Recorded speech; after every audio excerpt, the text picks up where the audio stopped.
Here we are. Hello. Hello. I'm Jenny. I'm Paul. And we are Gogh's Art Crate, coming to you live from Newburgh, Oregon, on a very rainy, cloudy night. Yeah. We got good volume. We're okay on the mic. Okay.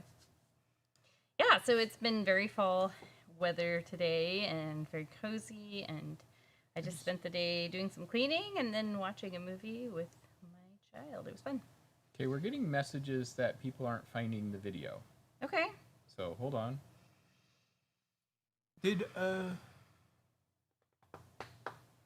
It's scheduled. Nope, somebody just said got it. Let me just look and see.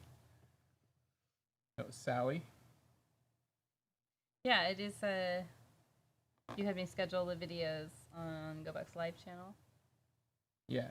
You want to double check that it's up, or did you already? Well, we can see it's running. Okay. But let me see. I wonder if the YouTube link didn't get put on the GoBox live page. Oops. Okay. Let me do that real quick. Do we want to stop live for a minute? Nope. Okay. You can just talk. Talk to no one. Talk to the people who will be logging in later. Well, there might be people popping in on the right. Hold on. So the YouTube link has to be posted onto our webpage, yes. Yeah.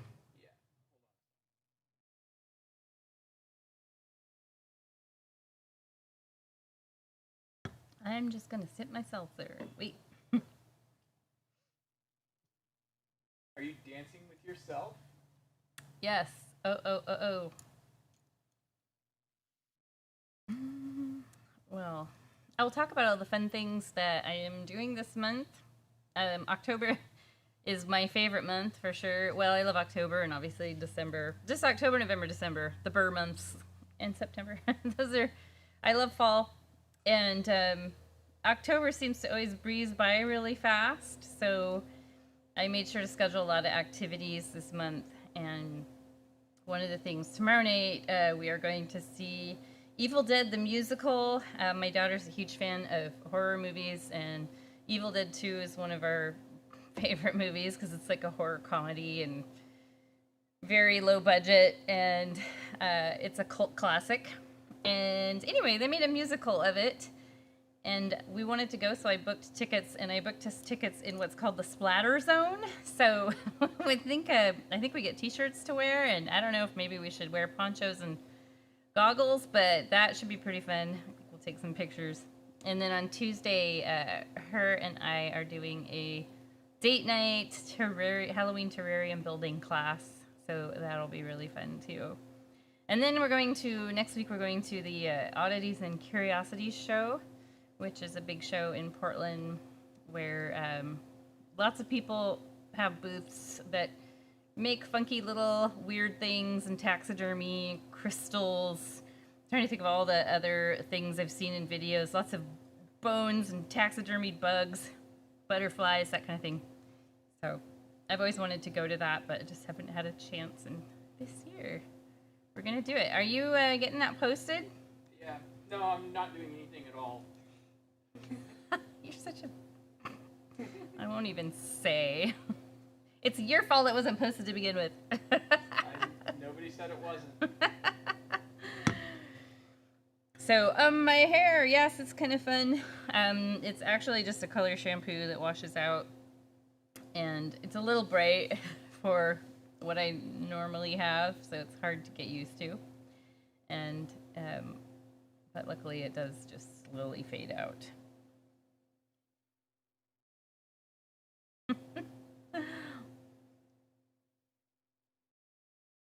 You're having to do some programming? Yeah, it should be good now. Okay, so maybe you should put a message on our Facebook group page. Here's the link. We will wait a few minutes to start. Yeah. Well, in a few minutes of time, we can talk about the Burr Box, which has 6 projects that cover October, November, and December.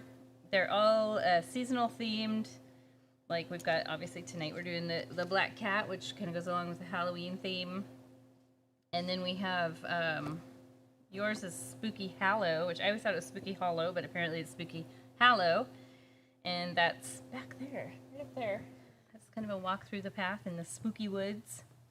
And then we have the Autumn Owl. You can see right behind me. I need to move this way. And next to it is Paul's Hint of Winter, which is a very colorful fall landscape with a hint of winter in the background. You can see the sky and the mountain are very wintrous. And then we have, let's see, do we have, oh, your Soft Winter Sky is hanging over there. Soft Winter Sky is Paul's December painting, and it is very much a small piece of land at the bottom with all sky with winter pastel colors. And you doing good? Yep, that was the chair. No, I meant with the posting. I'm working on it. I mean, there's nobody watching us, yeah. So soft pastel pinks are in the sky, and along with look like maybe some lavender, and I think your woodsy ground is snowy and kind of lavender, right? Yeah. Yeah. Yeah, and I say woodsy, but it's just got some fir trees off to the side that give it a wintry, Christmassy almost, bordering on Christmas look. And that one, I think, I need to look at my calendar and see when that is streaming. So I know mine is streaming on the 8th. Oh, somebody's on. Yeah, yours is the 15th. And mine's in December is a little cozy winter cabin that's very Jenny style, whimsical and cozy. With us, and it's just called Snowed In because that's the feel I wanted. Like you're snowed in, but you still got power. It's nice and warm inside, and Susan found us. Sparkly white on the outside. Hi, Susan. From New Hampshire. Yay. Glad to see you join in here. So let's see. It would be 8:30 in New Hampshire. Late night. Yeah. Late night. So I apologize, everybody. I kind of dropped the ball. You know why I think that happened? I think it's because this month I scheduled the YouTube videos, and you usually do that, and then you go on to schedule it on the website. Yeah. Which I wasn't aware that you didn't tell me to do that part. So I think we've established that it was my fault. It's okay. I charged the wrong microphone. Yeah. I'm going to check and make sure I told you the right thing. Yeah, right. So should we get going then? I guess we could. Okay. Yeah. Let's talk about tonight's painting. You want to click a button and get us zoomed in here?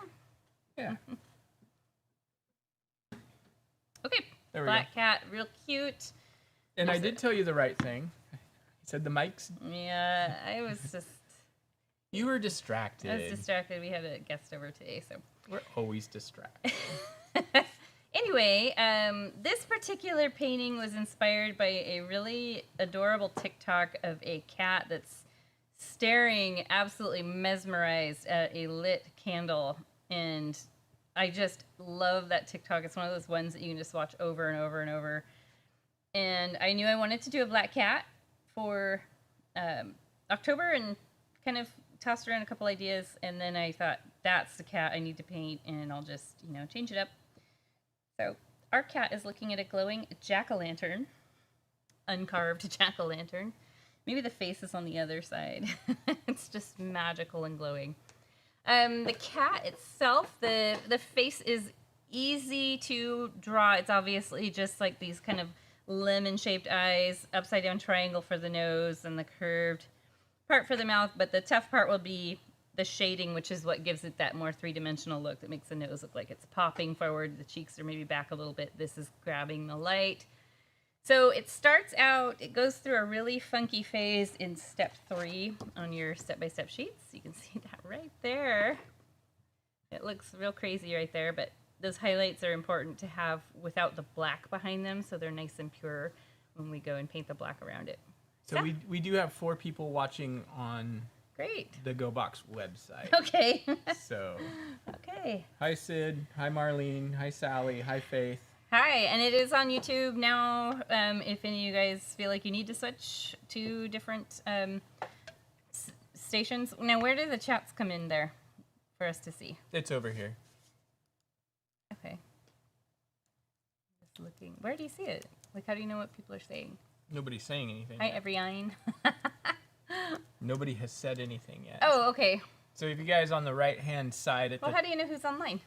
on my phone, I can see who's on our website. Okay. On the right-hand side at the very top, there's a little like chat box, little icon, and you can click on that. And if you want to send us a message, you can do so there. Yes. Tell us how lame we are. Wow. Just kidding. Let's just make Let's everything feel so toast. negative. Let's My toast goodness. to everything going good now. Cheers. Did you Cheers. try that one yet? Yeah, Is it good? it's fairly Let's, decent. here, you can try mine. What'd you get? That's good. So we're trying some seltzer we haven't tried yet. Mine is rosé flavored. Yeah, kind of. Yeah, it's just really mild. All right, I have no idea what's going on in the world right now. So Okay, I mean, that's like well, we're gonna start. Let's in our talk about painting world, I should colors. say. For those of you who this is your first month, don't judge us by the start of this video. That is not normal. We occasionally will have little things, but nothing. we are human, and we are not backing and it's down just, from that it's statement. just the two of us, and we run another business that's very busy too. So, yeah, we got a crazy life. But let's talk about the colors for those of you who get the box or you bought the paint on your own. They are the System 3 acrylic, which you can buy the whole set of 6 on our website for $24. $24. But we're using all 6. So we've got black, white, we've got cyan, magenta, yellow, and then yellow ochre. If you're using your own colors at home, raw sienna will work for that one. They're like identical colors. Phthalo red works for that one, and cobalt blue here. And yellow, any of the yellows, like deep yellow or actually a bright yellow or chrome yellow or craft yellow. Okay, these are your 4 brushes that come with your box. Again, you can buy those separately too if you're kind of doing an a la carte thing. We are going to start with our number 8 brush. Go ahead and set the others aside. Okay. And dip your brush in your water. This is not off to a good start. We're in a funk. We're in a funk. All right. Deep breath. Dry it off. We are Okay. starting now. Okay. You're good. So first what we're going to do is we're going to place the round head without the ears. So you want to leave room for the ears. I think And we you need to also zoom out a want to little bit. leave room for the pumpkin. So this is just a little bit to the right of center. And the center of the canvas is right about here. Yeah, right about there. And so let's make a few markings on our canvas. Let's find the center. Jump up about, let's see, it's probably about 1.5 inches. Right about to there. 1 to 1.5 inches. And let's go ahead and make a circle. I'm going to actually make mine, maybe this is okay. It's about the size of a pretty large grapefruit. Cat's got a You can heed mix like a little Sputnik. water in with your paint to make it a little more fluid and easy to draw with. And you can totally draw over and over and over. If it's too small, just redraw it. Everything gets covered up, so you can completely redraw it and pretend that original one isn't there. I had to do that with a painting yesterday, actually. And now let's draw the dividing lines that will help us mark the features on the face. So what I'm talking about is this little crisscross here. So we want to do it kind of rounded. Let's see. Yeah, right about here. From here to here, like this. And then this part goes across the middle and it's sort of arched upward. Across middle-ish. And again, you can kind of adjust things as needed. It's going to be kind of looking at a pumpkin right here, so if you need to lower the eye line, you can do that. And the ears are easy. This part's easy. It's just kind of getting that off, so you're having, it's not really like a 3/4 view, but it's, I don't know what you would call that. It's like a 2/3 view, maybe. I don't know. I'm just here for the alcohol. And let's draw the ears. So I have one over here that's pointing up there, but you could make both ears pointing this way. It doesn't matter. Let's just do this easy one right here that points towards the upper right corner. And you can do kind of a rounded triangle. You can make them tall and skinny, or they can be short, rounded, doesn't matter. And then over here, I'm going to have this one go up about like this. Getting a little close to the top there, but the only thing that goes above there is sky, so that's totally fine. Hi, Marlene. Yay! Sorry Yay. about that. That was my bad. I dropped the ball and Yeah, you should make sure to check our website, see if anyone's messaging on there. Like, help. I've got it on my good. in my lap. Good deal. Let's draw the pumpkin now. So let's have a look again at the original. Pumpkin takes up a whole quarter of the canvas here. And you can bump it out pretty far if you want. I mean, it could take up half the canvas if you wanted it to, as long as you have room to show your cat. So I'm going to just draw a rounded, like that. A little rounded shape. And again, you can redraw this however you want. If you feel like you should use pencil, please do that. But really is no need. You can usually do it with paint, since you can paint over everything. And let's get the stem on. So for the stem, I'm going to start right about here. I'm going to come out on either side. And curl up. And this is going to curl up to meet it. So later on we'll put some like rooty looking things so it looks like the stem is growing right out of the pumpkin. And then you can draw your dividing lines that are also matching the roundness here. This one is maybe going to be closer to straight down. And then you'll probably have room to put one other that's hinting at going off that way. And now what you can do is you can have a look at your pumpkin and see if, maybe I want to bump this up and around to give it more of a true pumpkin shape. Same with this one here. Maybe back here there's another bump.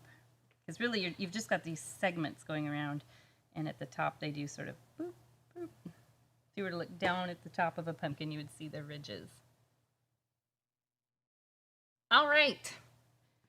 Let's take a sip and relax. And paint.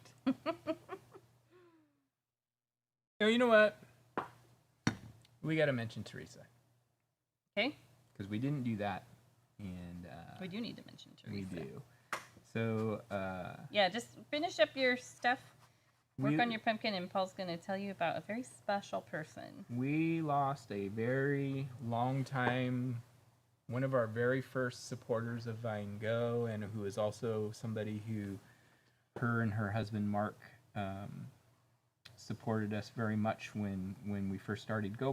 When the pandemic hit, and lost her suddenly and unexpectedly. Her name was Teresa Jones. She was a very, very good friend for us. I'm just filling this in, guys, because I think it'll help. Yeah, and in fact, I officiated her son's wedding a few years ago, and so we lost her, 3 weeks ago? Yeah, on Sunday it'll be 3 weeks. And so, anyway, we want to do a quick little shout out to Teresa and Matt and Marissa, and just, thank you guys so much for supporting us. Yeah, Teresa was just 61 and had gone in for heart surgery. I'm not sure exactly what it was, and then ended up a couple weeks later having shortness of breath, and then that was it. It was crazy. It was so unexpected. But we truly, we have... they are family. Yeah, I mean, Gogh and Gogh too, you guys become family to us, and so it was really hard having somebody, losing somebody like that who meant so much to us. Who was such a supporter too. Yeah. And she didn't need to be, because she was an excellent artist on her own. I know. We'll dedicate this painting to Teresa. Yeah, dedicate it to Teresa.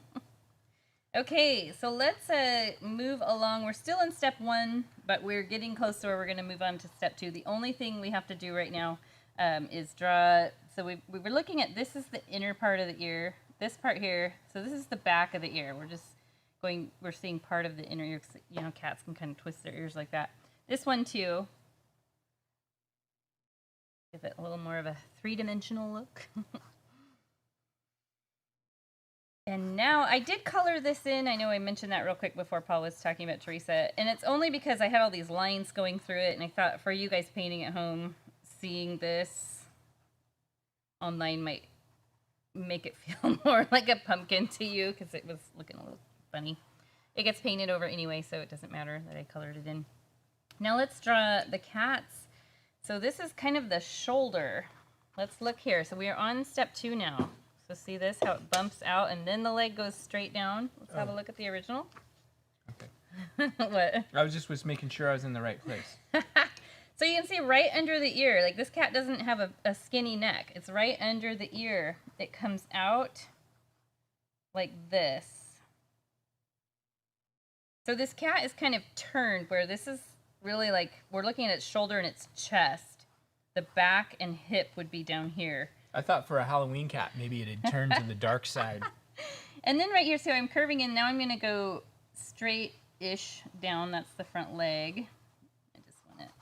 I didn't want to do it so small.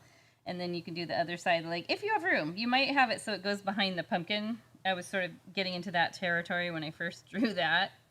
And it depends on how big your pumpkin is. It's totally fine if this part of the leg, which is right here, if it's behind the pumpkin and doesn't show. It's not going to mess anything up at all.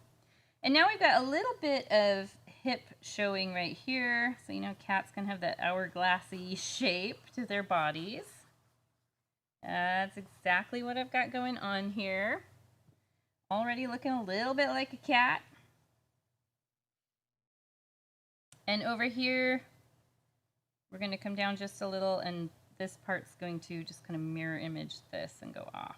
So if I were to continue to draw the rest of the cat, we'd have the back, the hip, another front paw here, and the big back leg Kitty's there. got back. Yeah, and this cat is a little bit broader, I think, than my original. Like this one's maybe a little skinnier. So we've got a tomcat, maybe. And let's talk about the face. So or it's a chunk cat. You might feel more comfortable drawing the face with your little brush because it's going to feel a little bit more like a pencil. We are on step 3. And we're going to draw a very basic, easy face. I'll guide you through it. Let's have a look. So I'm one who, I like to show the original a lot as we go along just to point out different things that we're going to do. So the space between the eyes, cats are like humans where sometimes their eyes are closer together, sometimes they're further apart. Sometimes their distance between, you know, where the nose is really short, sometimes it's longer. Cats in general, this part is pretty short. I think the ones where it's longer have a more like regal look, but I would kind of keep that on the short side. And then for the eyes, I have them just placed kind of under the ears basically, and they are lemon shaped. I always say lemon shaped because I don't have that rolled in black. Because what did you do? I think that's the best. Like saying almond shaped is not 100% accurate because they're like almond shape is like almonds are shaped like this. They're long. And yes, you could do your cat's eye like that, but I think of lemon like being more like that. Shorter and rounder. Okay, so let's talk about Our color scheme. placement. Now we're still going to use this. We're still going to use this color and this brush and the line. So let's go up right here on the line. You're going to arch up. This one too, just space it out. And if you want the eyes to tilt a little, you could, instead of coming right back down to meet the line, you could like end it right here, like right here, and then come back down. Same thing with this one. I could have changed it and ended it here. But the most important thing is you want to be on this eye line. And then I'll usually adjust a little bit. Like, oh, does this one need to, yeah, this one needs to angle up a little more. That looks about right. It's going to have a slightly different face just because we're not using a tracing pad or anything. And Yeah, now let's draw the actual triangle nose, the upside down triangle. We could draw like these two parts going towards the nose, but I actually want to draw the triangle nose first. So I'm going to start right here. It kind of just goes like this. It's got a little rounded like It's like shaped like a bird. And then it's just going to come down to a sharp little triangle.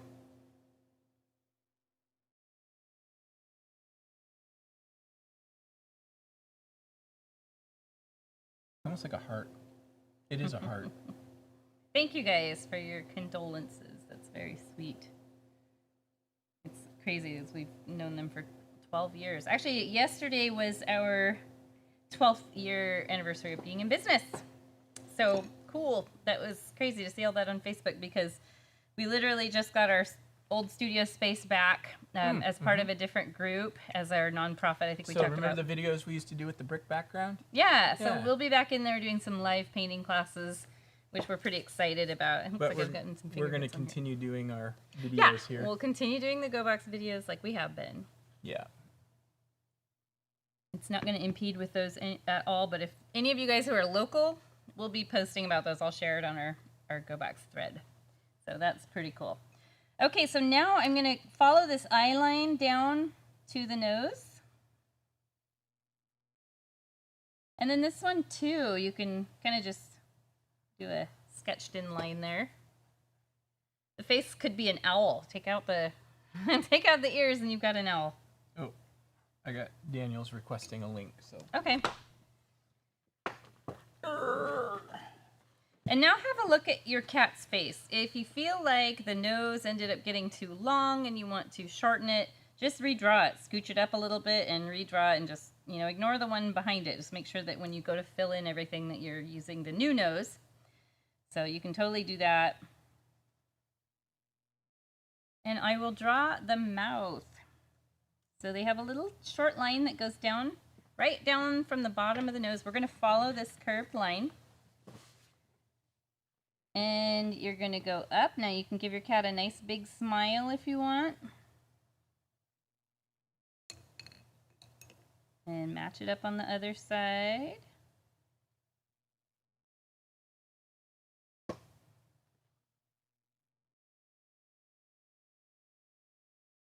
So funny and cartoony right now. Very cute. And then I drew a little chin. It's right under the mouth, so let's have a look. It's just right here. You can see it ends up being just a highlight later, but when you look at this, you can see, oh yeah, that's the chin, the lower mouth part. So that just goes right under here. A little curved line to show you where it's at. And it's going to look like he's laughing with his mouth open for a little while. Let's abandon this face for a bit. Take your time, finish this part up. The drawing part is probably the most frustrating, and so much can be readjusted and changed as you go along. So you are never locked into what you first drew, ever. You can totally change things up. The day before yesterday, I was working on a painting that's due on Monday for a show, and I painted it. There are 4 paintings that are all the same theme. That was the requirement. So my theme, of course, is owls, and so I painted a blue owl, and I really didn't like it, but I didn't really have a lot of time to paint over the canvas all black and dry it and start again. So I literally painted the new owl right on top of that, just thinking, okay, it's just blue tinted underneath, and it worked out really good. It's just paying attention to what your new paint is doing and ignoring what's underneath of it. Oh, hi, Kim. Good to see you. You have friends visiting from New Hampshire, and they just went to bed. Well, you missed all the calamity then. Yeah. Yep, the getting started calamity. Don't know if there's a way to cut that out of the video, but we basically forgot to put the link on the website. Yeah, we can trim it. I think we'll have to trim it. Okay, we're still in step 3 if you are using the sheets. We're going to work on the pumpkin now. So what we're going to do is yellow. We're going to fill in the pumpkin with yellow. For some reason I thought I mixed it. Use your biggest brush. Dip it in water, dry it off. Get it nice and dry. And yellow paint. Just fill in between the segments so that you can still see your segment lines. This is just going to give a nice warm, glowing color to the pumpkin.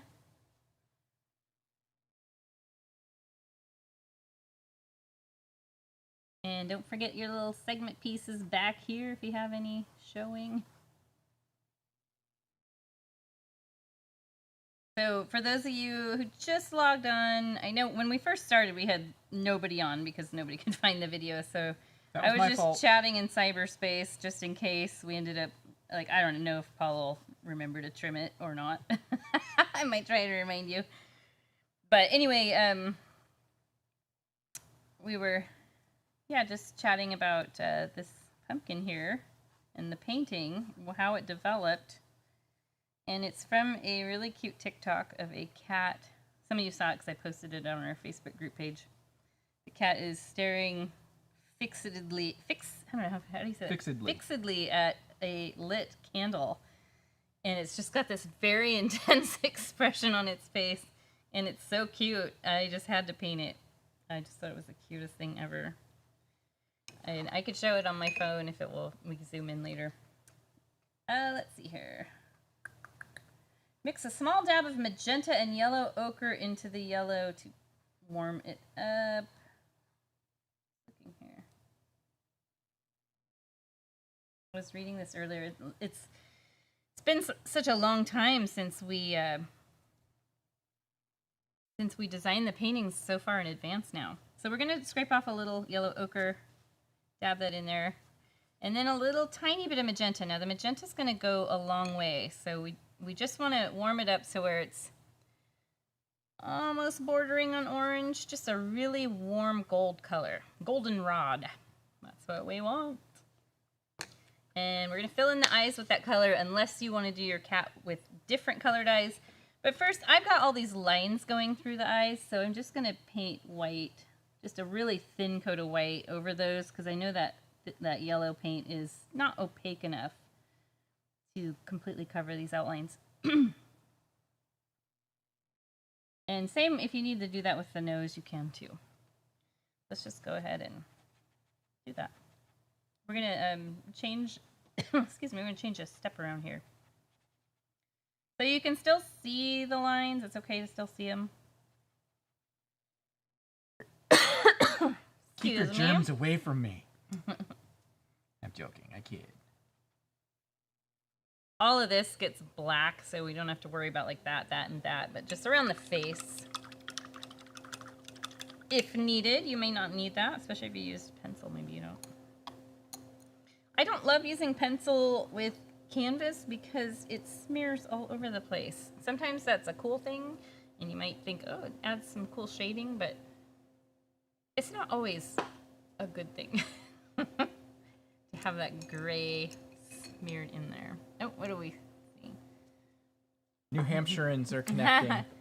Nice to see you, Susan. Enjoy the rest of your weekend. Yeah, hopefully you can paint the kitty over the weekend. That'd be great. Make sure you post it on our Facebook page. Let's see. Mark broke its wrist through. Oh, yeah, that's right. EF2 tornado strike. Scary. Ooh. That sounds crazy. We had an EF0. EF0 went up in Vancouver this past week. Crazy. Not anywhere real close to us, but I mean, we don't get that kind of stuff very often. So I'm going to use this goldenrod color. I'm going to paint it on the lower part of the pumpkin, just using the thin edge of the brush, painting in between the segments, just streak it upward. If it's not dark enough, you know, if it doesn't turn more orange down here, mix some more magenta and yellow ochre into your color. And it can be even sort of a brownish orange because it's at night, and this helps really make the yellow glow pop. So the yellow glow is going to be up in here. So just bring that color up about a little more than halfway up the pumpkin. Sid, if you click on the... Oh, that was the last comment. Okay.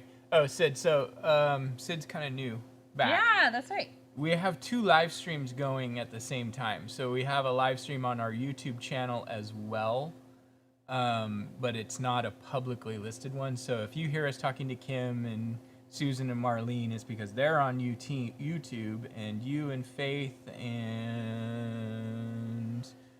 Who else is on there? And I think Sally's on there too. Yeah. You guys are on our regular channel. On our GoBox page. So there are multiple conversations going. Yeah, and if you want to join the YouTube one, you absolutely can. We have both up right now, so we've got ADHD to the major level here.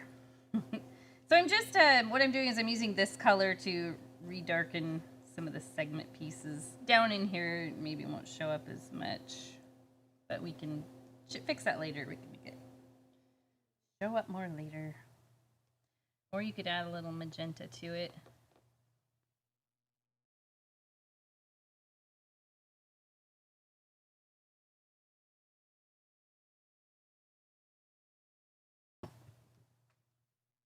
And normally it's not this confusing, but I dropped the ball on the whole links and so. Yeah, if this is your first time doing the October, we apologize. It's not normally so chaotic. But we're human, so we don't apologize that much. So you'll just have to remember to put your next week one on there. You know what we should do? We should actually put the links for the next upcoming 6 months of YouTube. Yeah. With just placeholders. Absolutely. Because we don't necessarily have them up and I going. think that's a good idea. Okay, so now your cat's eyes. If you are customizing your cat to look like a cat you know or your cat, you can change the eye color to whatever you want. The cyan and yellow make a great green, or the cyan and yellow ochre will also make more of a muted green. So if you have a green-eyed cat and you want to do that, go ahead. In the instructions, I have it, you're painting the eyes this color, but I actually think I'm going to add a little more yellow. What if we wanted to do red eyes? Then go for it. I want to go back to probably my number 8 or your number 4 brush. I'm just mixing a little yellow. I'm mixing a little of this warm color into some yellow. And I'll fill in the eyes solid. And I'll probably end up giving them a second coat because I think my white is still a tiny bit wet. So what's happening is I'm getting kind of peach colored eyes. That's okay. Everything gets layered and layered and layered. And now I'm going to wash the brush. And this is the part that gets kind of weird. And it's important because you can see with this cat, there are some areas where the yellow goes over the black, and you see the color, it makes kind of a greenish shade. You see that over right here. But here where I painted it not over black, and I'll see along here, the bottom of the mouth, right here, you can see that's stand out, and it's not greenish. It's really, really true like the eyes are. And that's just because I didn't paint it over black. I painted the highlights first, which is not a usual thing. And but I knew I really wanted that glow on the cat. So I'm going to use the yellow. If you want to warm it up, you can mix a little more of this color into it. My brush looks green, but it's just the color of the bristles. I was like, do I have green black paint on there or anything? So what I'm going to do is think about this as our light source. So let me zoom What's out. our light source? The pumpkin? Yeah, The the pumpkin is the light source. Actually, I will zoom in, but I'll just scoot this down. And so what we want to think about is this part of the face is going to get a nice bold highlight. And make them big because we'll reduce them down with the black. So make them bigger than maybe feels comfortable. Go along the smile. Maybe along this half of the nose. And you can even make it real sketchy and make it big. You can put a little highlight on the chin here. And then right along this side of the bridge of the nose, in fact, you can even highlight a good portion of the nose and come up between the eyes. We'll get a little highlighting here. I'm just thinking about the structure of the face, parts of the face that stand out. Think of the bone structure. So they have a little brow bone that would stand out and grab some light. Cheek along here. And then these parts under the eyes are going to be more recessed, and so they actually end up being pretty dark. So that's about all I'm going to do now. Looks kind of scary, doesn't he?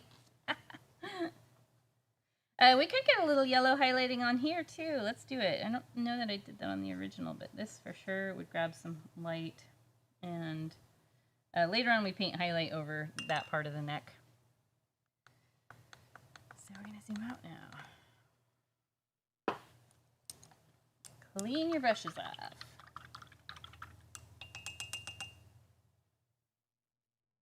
And while I'm waiting for some dry time, I'm going to go ahead and let's paint the stem in. I know that's later on. Well, we do paint it over the blue. But we can paint the stem in with this warm orange color, this color here. Let's do a loose paint job on that stem.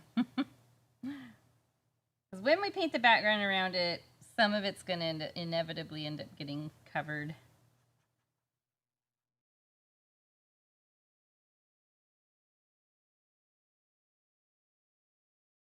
And later on when we have the brown, we'll make it look like these, the root part of the stem kind of go right down into the pumpkin. Because right now it's just kind of got this triangular shape, which looks wrong. Oh, I don't know why I'm washing my brush. I wanted to, while this is drying, I wanted to see if I can darken up these outlines down here.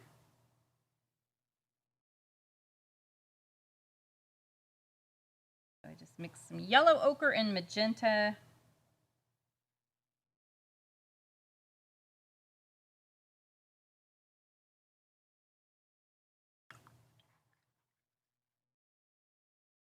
And now let's go ahead and we'll start on the kitty cat. We'll start filling the cat in solid black using a combination of brush sizes. Go around the eyes and highlights on the face like shown. So we are going to wait on the face because we want to get down in here while that dries. Just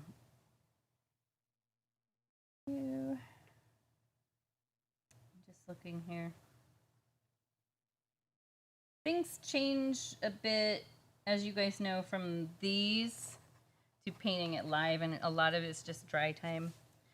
So I'm going to pick up the biggest brush, grab the black, unless you're going to do a different color. I mean, do a blue cat, do a gray cat, whatever you want. You can paint the background a different color too. So if you wanted a blue cat, you can absolutely paint the background a different color instead of blue. So I'm going to go along and I want to just go over this shoulder line, the yellow ochre line that we first drew in. But right here, I want to leave just a sliver so that I know where that leg line is. Now, it just needs to be the tiniest little sliver. Most of you might be able to just figure it out on your own that, oh yeah, it just starts going straight right there. But if it makes you feel comfortable to leave a little sliver of the color showing so you can know where to put the highlight later, please do that.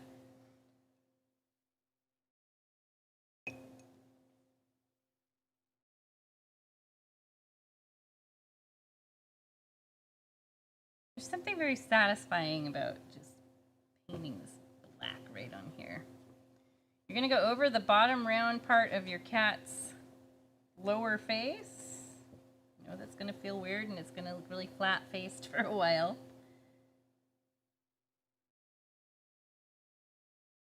And if you ever need to switch to a smaller brush, especially like I've got this little spot right here, which I feel like maybe my thin edge of my number 8 would be a good one. And usually what I'll do is I'll just trace and sort of block off, so then I've got this shape to fill in.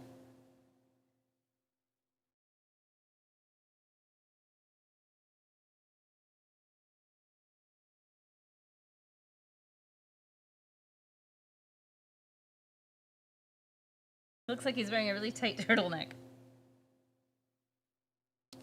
Victorian era. Yeah, I'm just gonna trace using the thin edge of my number 8. I'll just trace all along here. Border that off. And again, if you feel like you want to leave just a little sliver of this outline where this inside part of the leg is, just do that. It gets highlighted yellow later.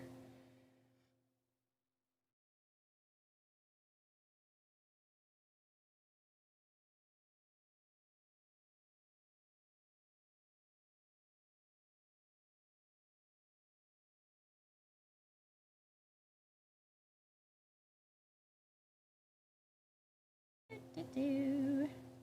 Rippity.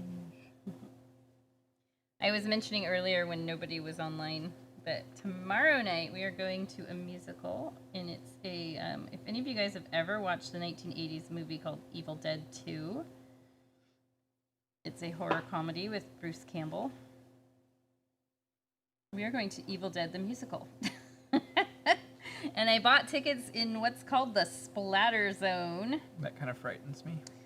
So they do give us, from what I hear, they give us t-shirts to wear, but I'm thinking maybe I won't even bring safety glasses. I don't want any of their fake blood splatter in my eye.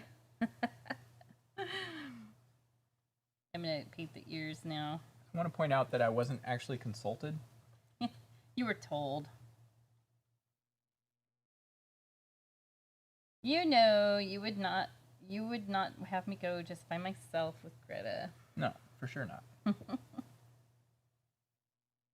So you can see I'm making sure to cover my yellow ochre outlines up here.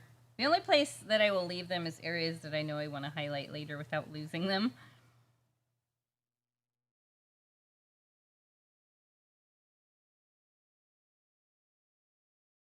And this is where, if you need to, you can reshape the ears, make them pointier, more rounded, whatever floats your boat.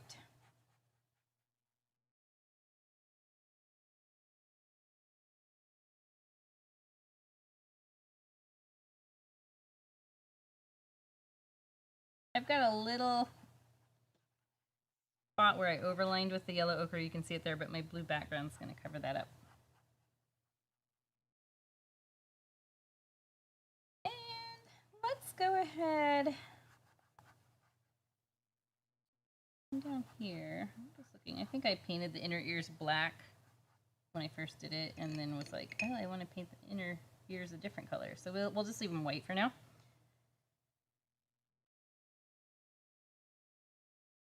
And now this facial stuff should be mostly dry. So we can start getting down around there. I'm going to zoom in on the step 4 on the printed sheet, if you have it and are referencing it. That's what we're going to get to. So you can see, look at all the highlighting we have right here. It's going to go down to where a lot of it is reduced quite a bit. And then some of it gets brought back, and when it gets brought back, it's a little softer because we're painting over black. So let's go for it. Go ahead and bring the black in. Oh, he's got eyebrows. Look at that. Oh, that's actually kind of fun.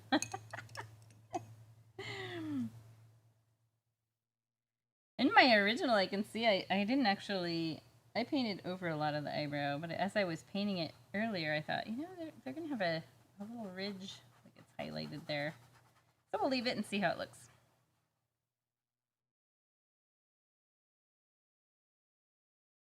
Frida Kahlo cats.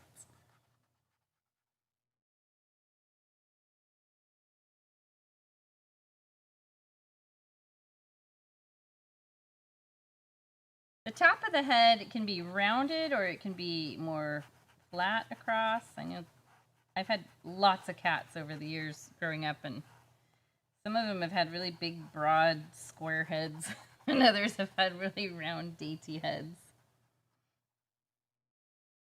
I'm gonna just follow that down here.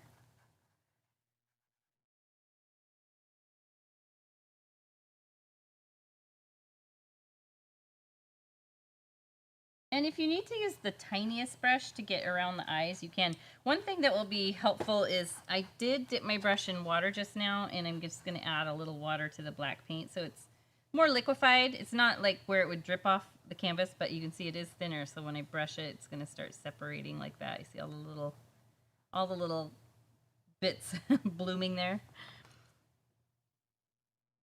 And yeah, again, I'm using the thin edge of my number 8, but if it's easier for you, pick up your little brush and use it. And if you need to reduce the size of your eyes, this is a great time to do it. But I don't know, big eyes on this cat would be cute.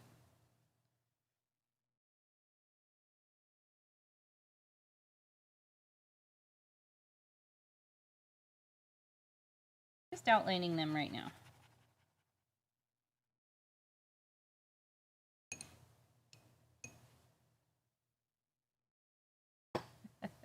Pumpkin spice drink. Your paint water looks like a pumpkin spice drink.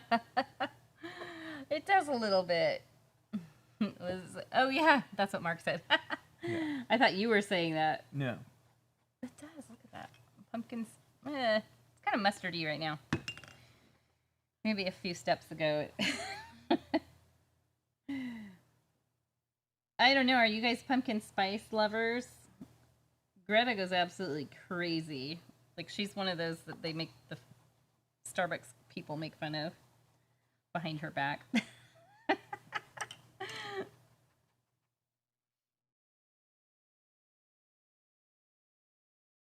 So I'm not a big like pumpkin spice latte, Mm-hmm. but I do like the pumpkin spice foam on the chai. Oh yeah, that's good. So I made my own pumpkin spice at home. You can make the pumpkin sauce that they put in drinks at Starbucks at home, and it's pretty easy. Let me round this out a little.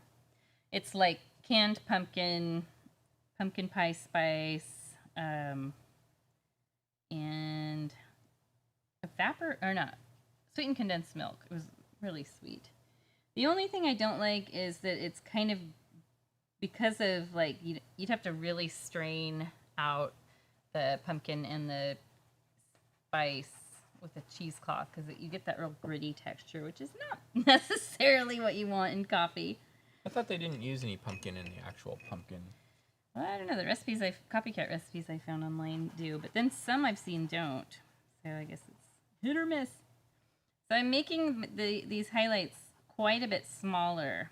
Let's look again at these steps. So let's look. We go from a lot of highlights to quite a bit smaller, especially like around the mouth. And like here, I am going to cover this. It just doesn't make as much sense here because this is a lot further away from the light source compared to this one. We can leave this one and see how it goes. Maybe just scribble some black in there.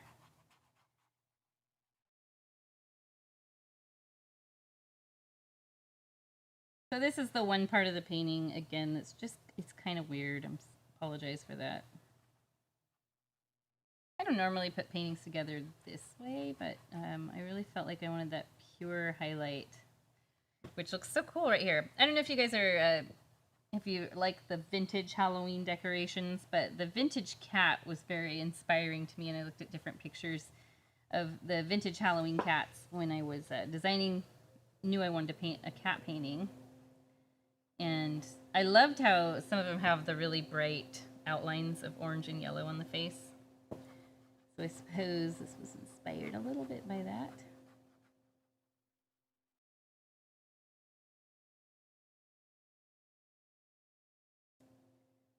Don't feel bad about reducing a lot of this down because we're going to bring back a lot of highlight.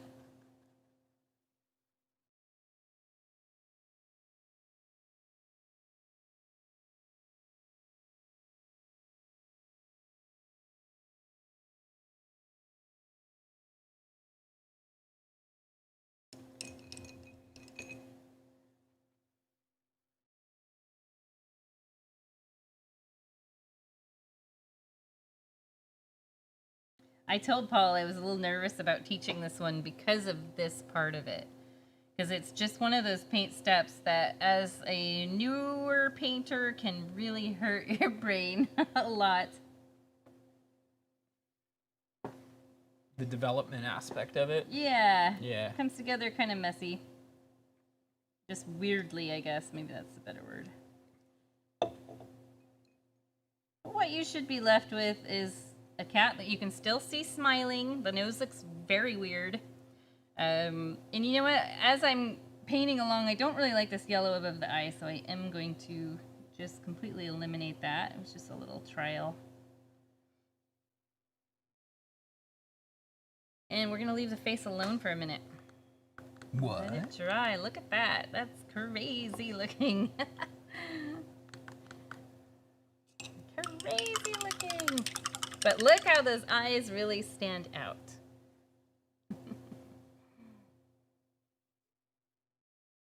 Oh, Oh, you're talking about weather. It's very rainy here today. What is the temperature? Let's see. But it didn't start raining until like rain now for the next 60 minutes. But I was going to see what the temperature But it didn't start raining until like 3:30. 57 degrees.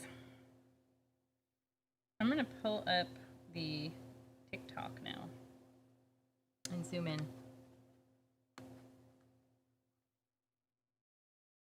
Okay, here's... Let me clean off my phone screen really quick. That was embarrassing. Wow. Okay, here it is.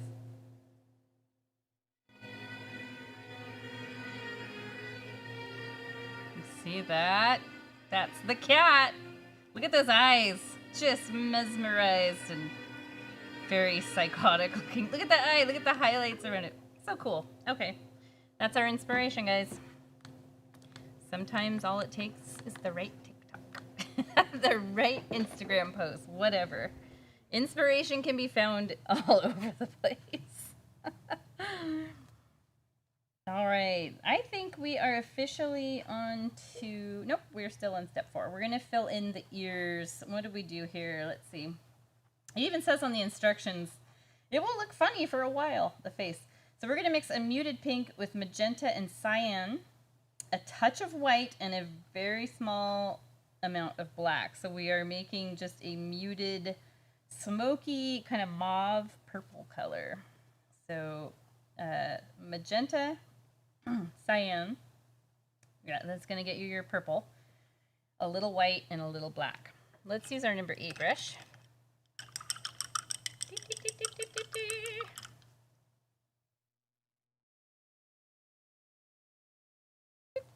Let me zoom in. Okay, cyan. I like to just do equal parts to start with. You can see I abandoned my palette knife long ago. I thought it'd be so cool to use them. Maybe we'll use them on an upcoming painting. So I can see already this ends up very blue, so you can see I'm gradually pulling more and more cyan into this. Go ahead and make a decent amount of this color because we'll use it in a bit. And let's add a touch of white. So the white's going to lighten it real fast. So you can see I just picked up a little. Stir that in.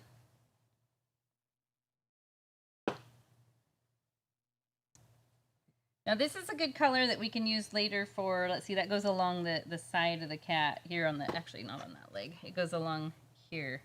So I'll just paint a little bit there, you can see. I'll probably lighten it a little bit. So let's leave some of this off to the side, and then we'll mix a little more white with a batch of it. And now the black is going to mute it down. I think yellow ochre would also work, but just take a really small amount of black. A little more magenta in there. See if that's the color. Yeah, that's a good color. Oops, totally zoomed out. Looking at it on screen, it's going to be really close to the black. That's okay because it gets some highlights later. So let's fill that in. And then over here we have that highlight, which is not on the original. That was a little add-on. So fill in just to the other side of that and leave a real skinny highlight here. Real skinny.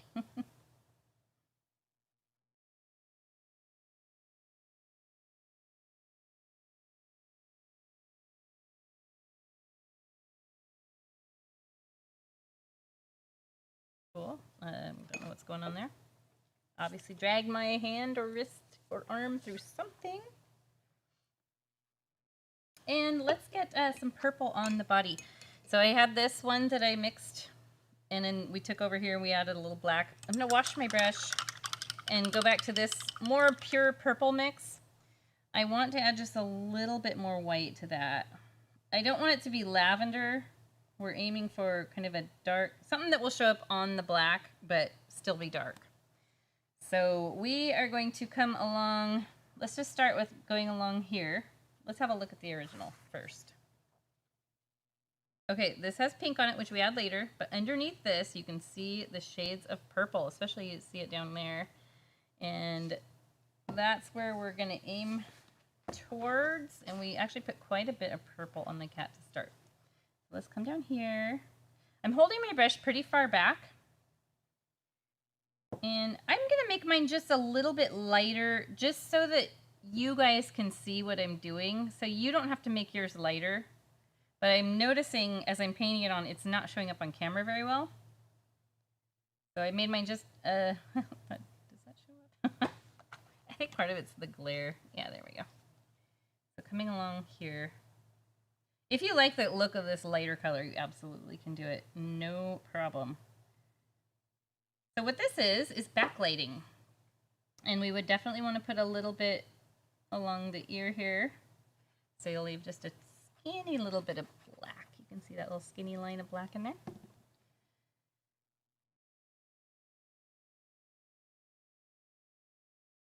Down, and now this is where you'll cover over this line. You might have to do another coat of the purple later. Sorry, I'm off camera. Go all the way down to the bottom. And what I want to do now is just pull this inward a little bit.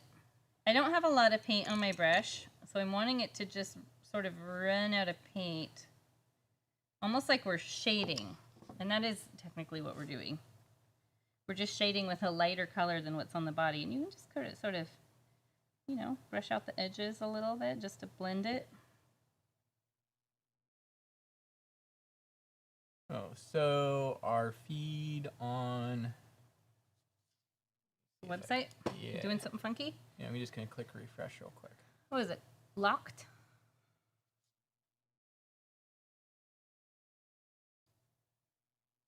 Yeah.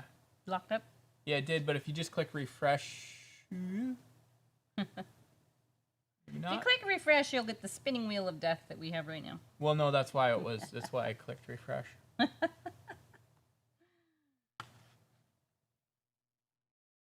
Get a little purple down this hip here.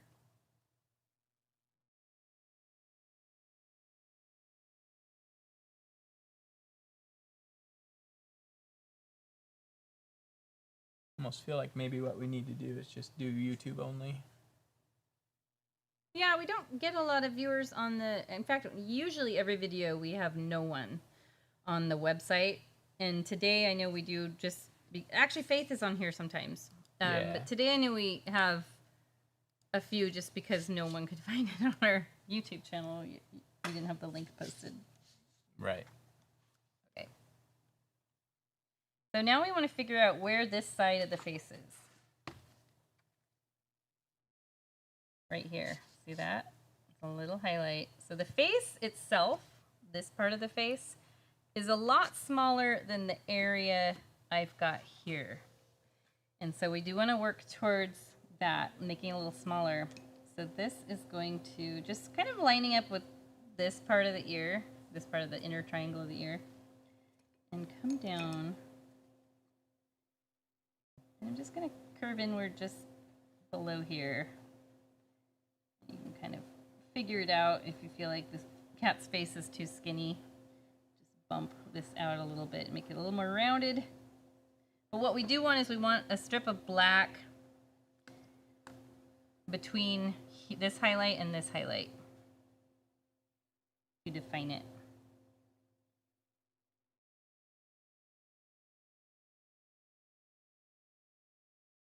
And we'll put a little purple on top of the head, maybe on top of these ears a bit. I've got some wet paint up there. Oops, let me zoom out just a bit. So anywhere up around here, you can streak in some purple. And the cool thing is, if you get too much and you don't like it, it's really easy to just put some black over it and soften it up. I'm not using a lot of paint on my brush. You can see there's very little. It's actually kind of crowded down into close to the metal ferrule there. We're still on step 4.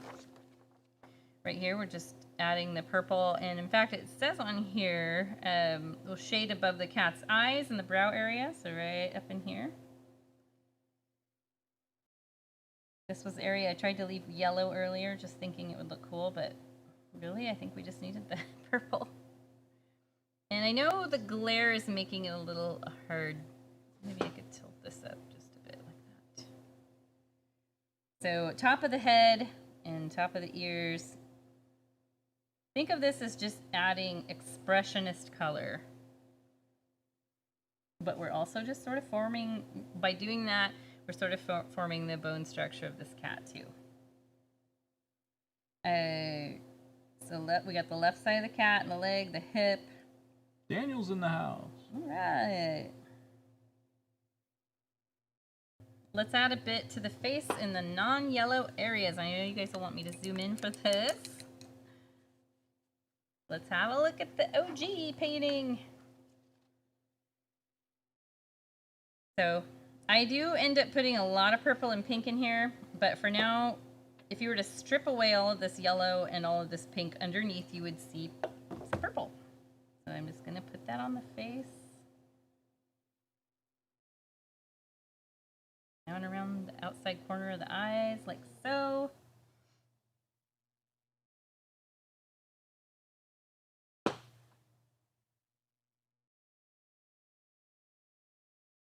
And maybe I'll do it along this highlight here.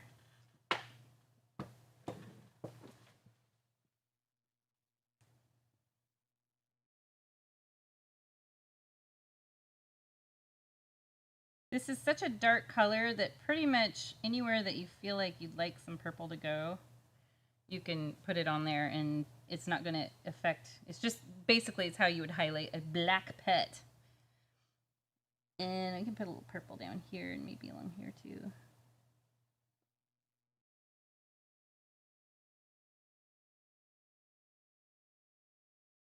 So see how I'm using the thin edge of my brush and I'm just sort of bringing it in like this as a shading technique.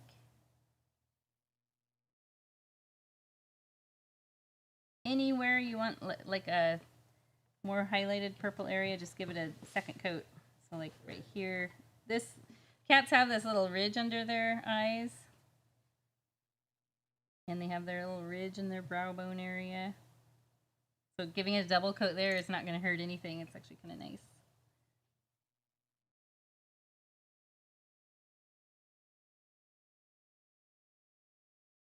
So this is the part on mine I'm not 100% sure of. I feel like it's kind of square looking.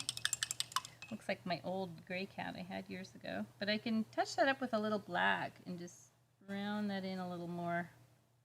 So you can do that too if you feel like you need it. And you can do it on the inside as well. Just use a little paint and treat it like you're just shading. Oh. Daniel says, finally made it.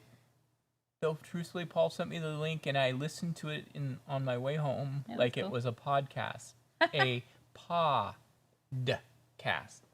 Paw, P-A-W, apostrophe D. Clever. Okay, so while I put the purple around the eyes, I lost a little bit of the sharp black outline that cats have around their eyes, their natural eyeliner. I'm going to add that in a little bit later. But I'm looking at my original. I want to bring a little more purple in here on top of the yellow on this side. I'm using my number 4 brush just because it was handy.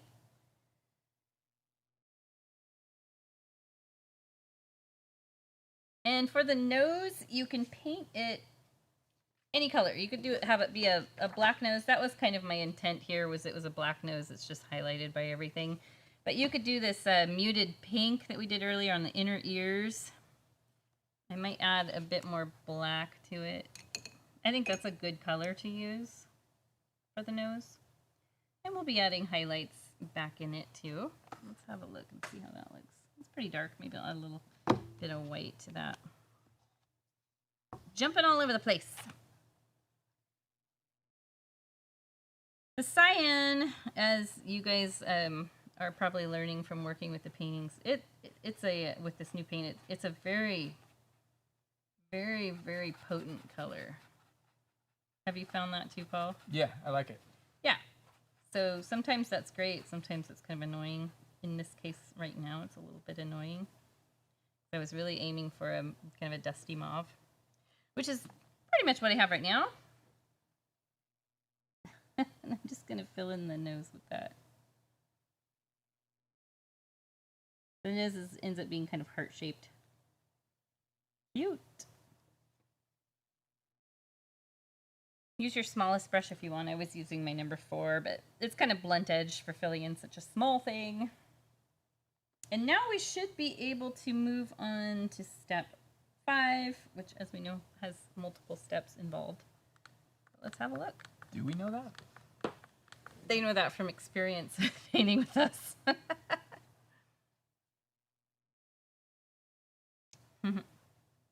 Yellow mustard looks like an alien turkey from the mind of Jim Henson. This one right here?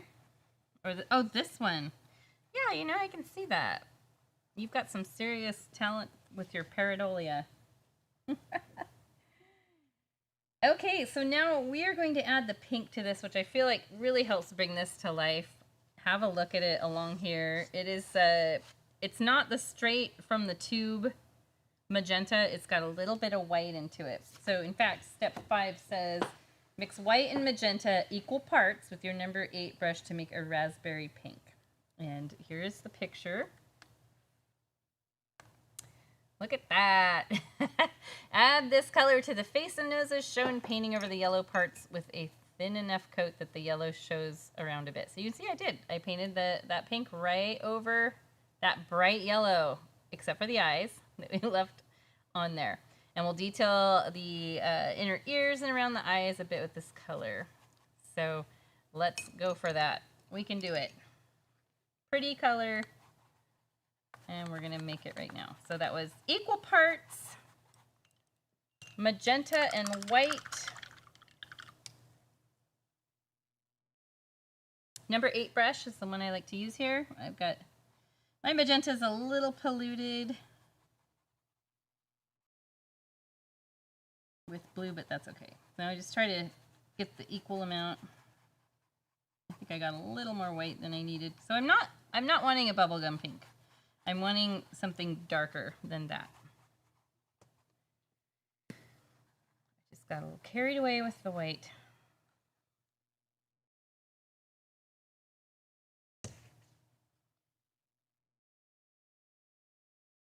He said no, the big one. Hmm? Oh, the big one. I don't know what the mind of Jim is, so... Oh, Jim Henson, duh. Yeah. Okay, so that's a good color. Now this one, Daniel, is a little gnome. You see its hat, and there's its little pink coat, body, face right there. I want to wipe off my brush, so I'm just starting off with just a skim coat of paint. It's Patrick Star from SpongeBob wearing a gnome hat. Let's have a look where the pink goes. Here, here, here. Pretty much all the same spots where we put purple, and we are going to glaze over that yellow. So this is where let's use just a very small amount of paint over the yellow, so you end up with that warm glow underneath. But look what happens up here. Let me zoom in. Look what happens up there. It forces it to blend softly together, which is beautiful. I love that. Love, love, love that. And the key here is using very little paint. Let's do that over this. Oops. As I use too much. So every time you dip your brush in the paint, wipe it on your paper towel. That's going to help you a lot. So it'll almost feel like you don't have paint on your brush. Need it a little more. The other thing you can do is wipe it on your palette.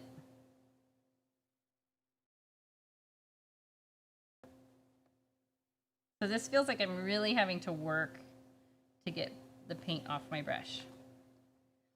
And that's just because I have so little on there. So I'm going to bring this pink inward a bit.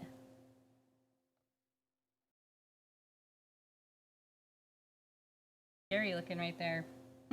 Right here where it's like hollow. Hollow. Hollow. And then I'll go over this. I'm going to go over this.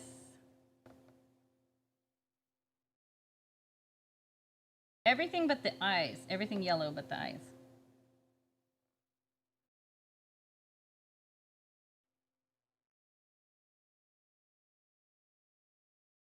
And smooth it upward, just blending.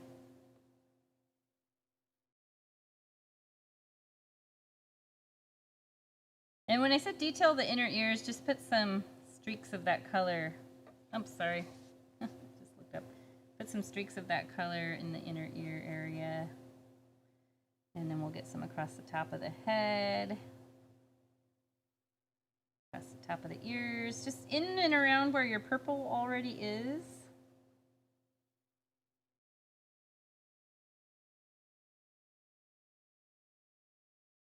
And I could highlight the side of the nose with this color. If you really like the idea of having a pinkish nose, you can dab a little of that color.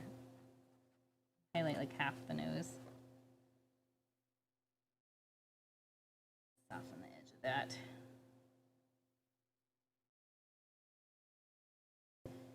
Put a little here. Oops. Forgot to dab my brush. A little here and here. Top of the brow, ridge area. Now my brush strokes, I'm doing sort of a dabbing, flicking, just to suggest fur, or a furry texture. Like, we don't need to do smooth brush strokes here at all.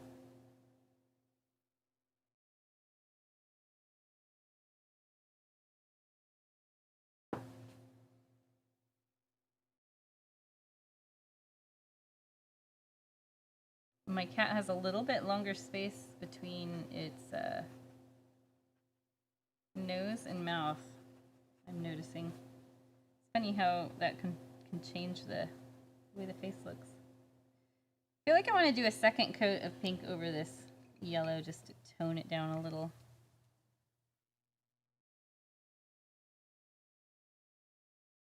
It's funny.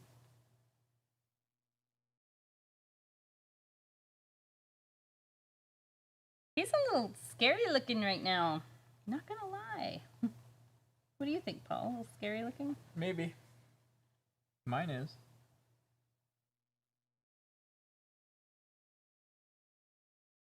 All of this is just kind of highlighting the bone structure.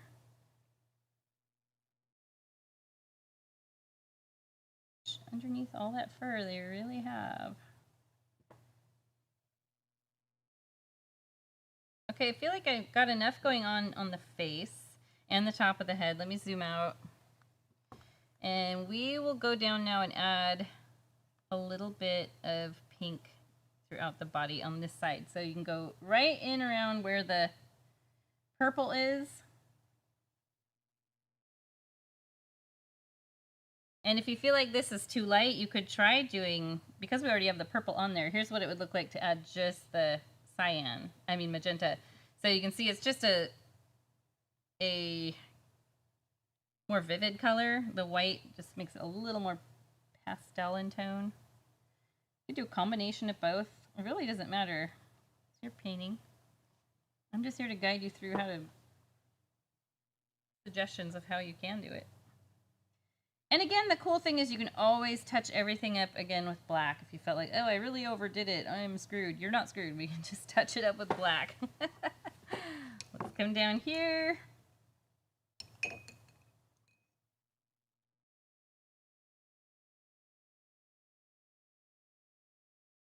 And along the hip here.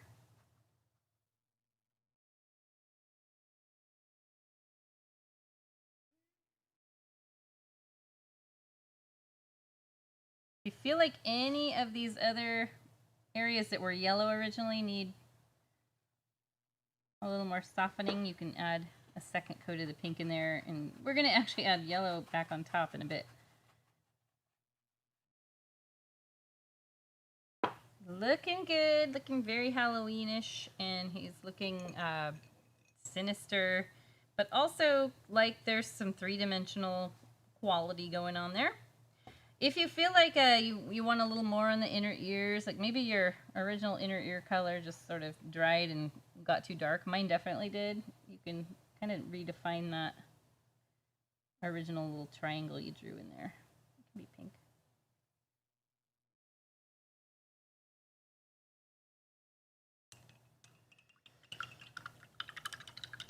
Gonna wash the brush.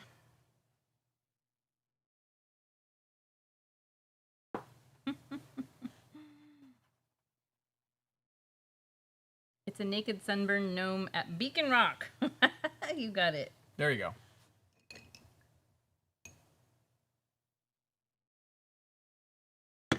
Okay, we are going to do some stuff on the eyes right now. We're still in step 5. Nope. So the last part of step 5 says if you feel like you need to smooth out any of your highlighting, if it got too harsh, you can absolutely use black to do that. What I'm going to do, just because my cat now has a little bit longer space between the bottom of the nose and the mouth, and this one, the mouth literally just starts like right under the nose. Boom, just there. I do want to, I'm going to take my smallest brush in black. Let me zoom in. See? And I'm going to draw a straight line down here. Well, it'll go straight from the tip of this bottom of this upside down triangular nose. And you can use that color to kind of redefine the nose in general. I'm not using a lot of paint, just enough to outline it, but not really have it look outlined. So one of the things you can do while that's still wet, you can wash your brush and just use the little, like dry it off, use a little bit of damp water and sort of blur out the harsh outline. This is what my 10th grade art teacher taught me, and it made such an impact in my life. He said, you want it to look, oh, I just dragged my sweater sleeve through pink. I knew that was going to happen. He said, you want it to look like it's outlined without being outlined. So your key is to, it's like Monet said, adding dark colors along with light colors.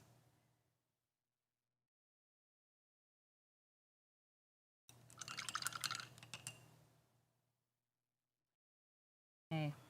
We will do more to the mouth, but we have to add some yellow highlighting first. But let's get to these eyes for right now. Moving on to step 6. Let's see here. Oh, pumpkin. I'm actually gonna, because I have this little brush in hand and I've got it all zoomed in, I'm going to have us do some eye work. Do I make orange? Yes. We want to make a pumpkin orange color with yellow and magenta. So let's set the little brush aside. Go ahead and pick up your number 8 or your biggest brush, just whatever's best for mixing for you. Let's zoom out. Yellow and magenta. We're going to make orange. I will tell you it's going to be a little more yellow than magenta. So add your blob of yellow down there and then just gradually add a bit of magenta till you get pumpkin orange or something close to it. I'm pretty close right here. This is a little, maybe a little more goldenrod. I'm going to add a little more magenta to it. That's what I was looking for. Pretty close to pumpkin orange. I see now why I did the steps the way I did.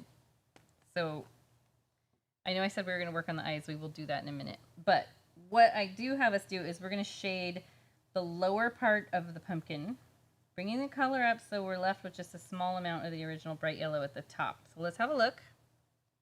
There, you see that? So we're going to use this brush, number 8. And we're going to shade upwards. I know we did this earlier with a slightly lighter orange.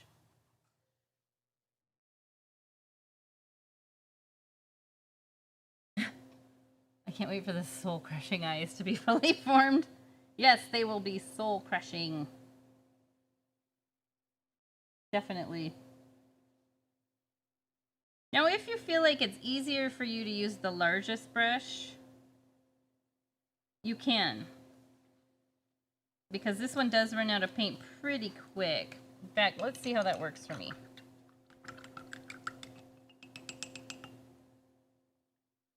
Ugh, my largest brush is very polluted with dirty paint water. Yeah, I'm feeling like this is probably the one to use because the number 8, it just dries off a little too fast. We're doing this large area. So over here on this side, we maybe won't have as much of the yellow light glowing through there. But one thing I want to do is just hold this brush in your non-dominant hand. Pick up your number 8. Dip it in the orange, and let's shade a little down from the top.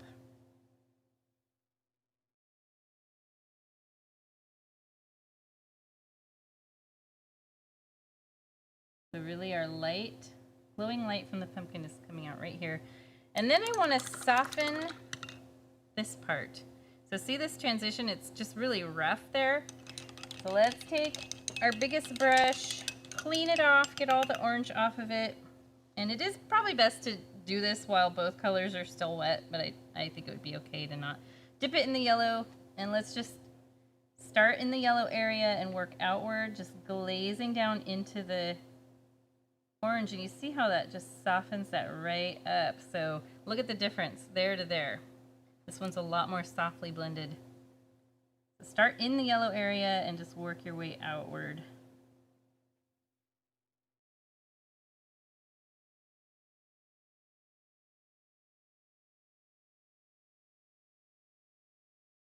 Oh, yeah, I've got stuff dripping off my brush here. What is happening? Dragging my sleeve in paint, getting weird little marks on my canvas and dripping water. It's just one of those days. It is one of those days. Okay. Liking the way this is looking. If you want to use this large brush and the wide side of it and kind of smooth out down here, you totally can. If you don't like this kind of rough liney look. But I need to save a little of this orange for the eyes. We're gonna use it really quick before it's gone, because like I've just got this little dried out, like drying out puddle, and I need that color. So I'm going to now work on the eyes for just a minute. Okay, so the video of the cat, one part that, let me see if I can rewind it a little. Pause it.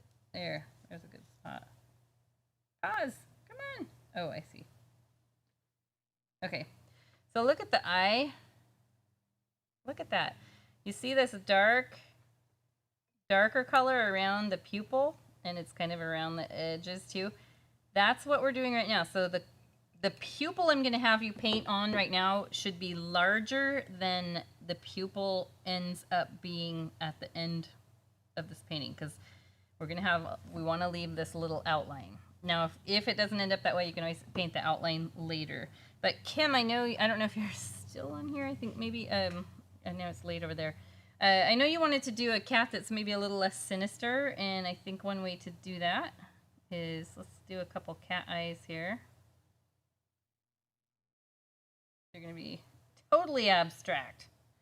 So the cat in this video, its pupil is really slitty and just barely touches the top and the bottom. So the top, lower lid, and the lower lid and the top lid, you can see it just barely touches. But I keep going to reach for my palette, and it's like, it's in your hand. So for your cat to be less sinister, a more rounded pupil that really touches a lot of the top lid and bottom lid is going to look better if you're wanting a gentler cat. So look at the difference. This one looks a little scary. This one looks a little more maybe human. Actually, it looks really human. So keep that in mind as we paint the eyes. So if Kim, if you're gonna do this bigger one, just make this orange we put in right now, make it a little bit larger. Okay, smallest brush. Looks like a dog, and it's I see that now. Okay, orange paint. And let's first go along the bottom of the eye and the top. So this is just shading.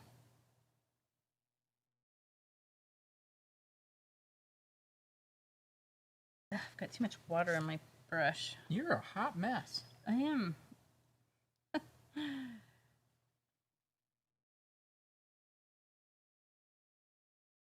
So this is just adding a nice shading layer to the inner part of the eye.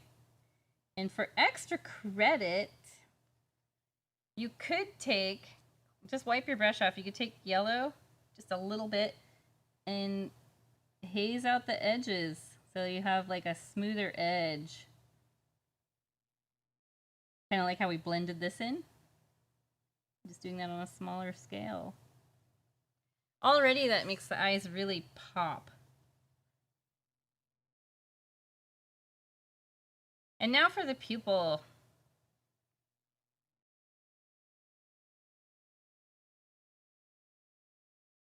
So if you want it, if you really need to make your cat look like it's looking down, you'll have more width on this pupil at the bottom and less at the top.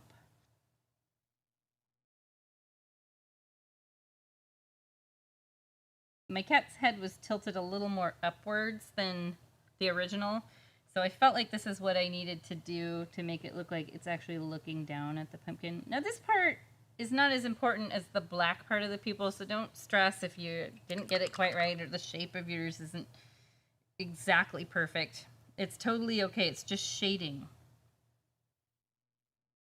I like this one. It's maybe a little too big. There we go. I've got a glob of paint on here.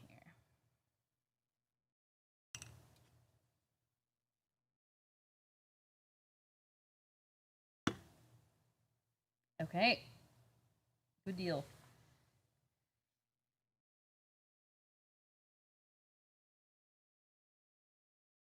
We're going back to the pumpkin. I need to mix more of the orange. So we're going to take this color, we're going to add just a little bit of black to it to make brown. It actually makes a great brown. Let me zoom back out, and we're going to detail this pumpkin real quick. So use your biggest brush. I'm going to, my paper towel's getting really trashed. I'm going to fold it and use the back side. Set you aside. Move you over here.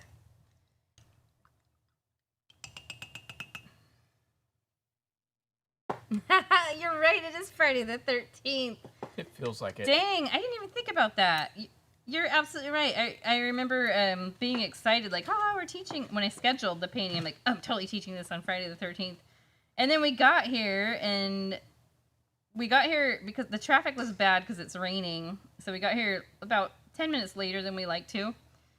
And it's like everything was super funky. We're blaming on Friday the 13th. Thank you very much, Daniel. You're absolutely right. Okay, so let's turn this brown. And when I say brown, let's look at the... I was thinking about another word that starts with F and has a U and a K in it, but... We're not going for this shade quite yet, but we're going for like this shade. And even like down in here. So let's just add a tiny bit of black. Just use the corner of your brush. Let's color in about half of this. I always like to save a little of the other color just in case we have to do anything. I'm going to add a little more magenta to this so it's less green. You could even add a tiny bit of yellow ochre if you feel like you're really trying to look for a warm color. We want a warm but dark color. Just gradually adding a little black. That's probably really dark.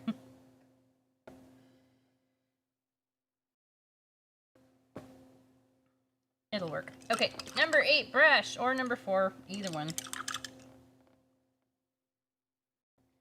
Let's go ahead and refresh these segment lines, which have kind of disappeared. So using the thin edge, dang, I'm having problems. Using the thin edge of your number 8 or number 4 brush. Let's go ahead and, sorry, Paul. Sorry. Go ahead and just go along here. You're just sort of adding a really vague outline.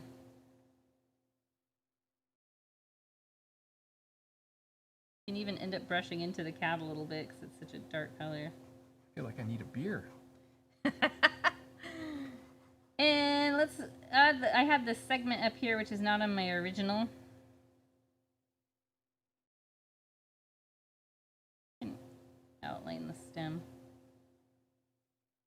We'll fill the stem in later, but if you want to maybe outline outline it a little, you can.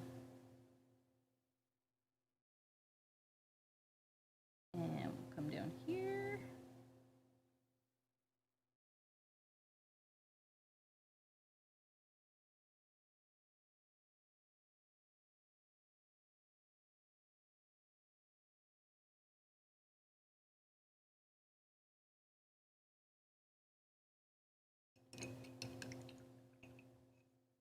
And any spot that you feel like maybe needs to be softened, clean your brush off, dry it off, go back to this orange, and just sort of glaze over it. Just like we did with that orange and yellow earlier. And it can soften out any harsh outlines. And then if you do want, you can do that with yellow too up here. Sorry, I'm just switching topics midway through my sentence. You can sort of glaze over that and make it less harsh if you feel like it's starting to look a little too illustrate-y.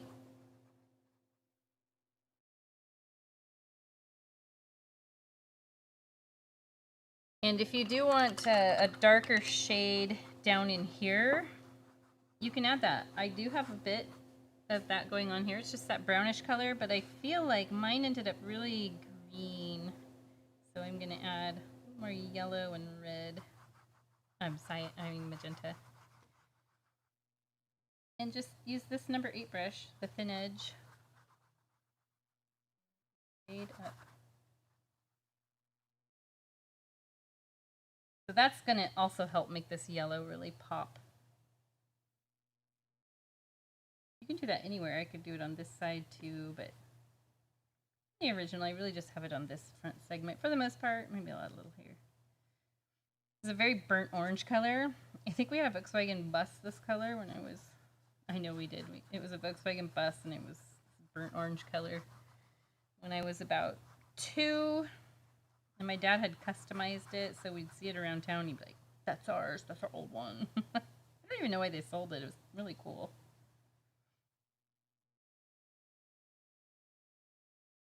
Okay, I feel like the pumpkin's looking really good for how I want it to look now.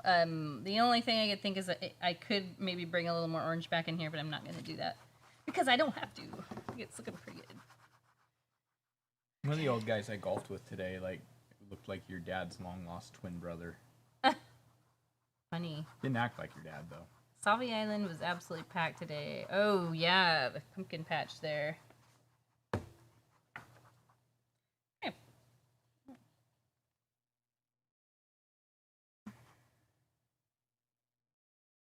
We already did one step on here, which is to use the black and shade around the mouth and nose, reducing some of the highlights there and defining the nose a little more.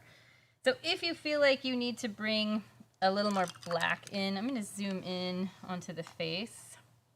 Using my smallest brush,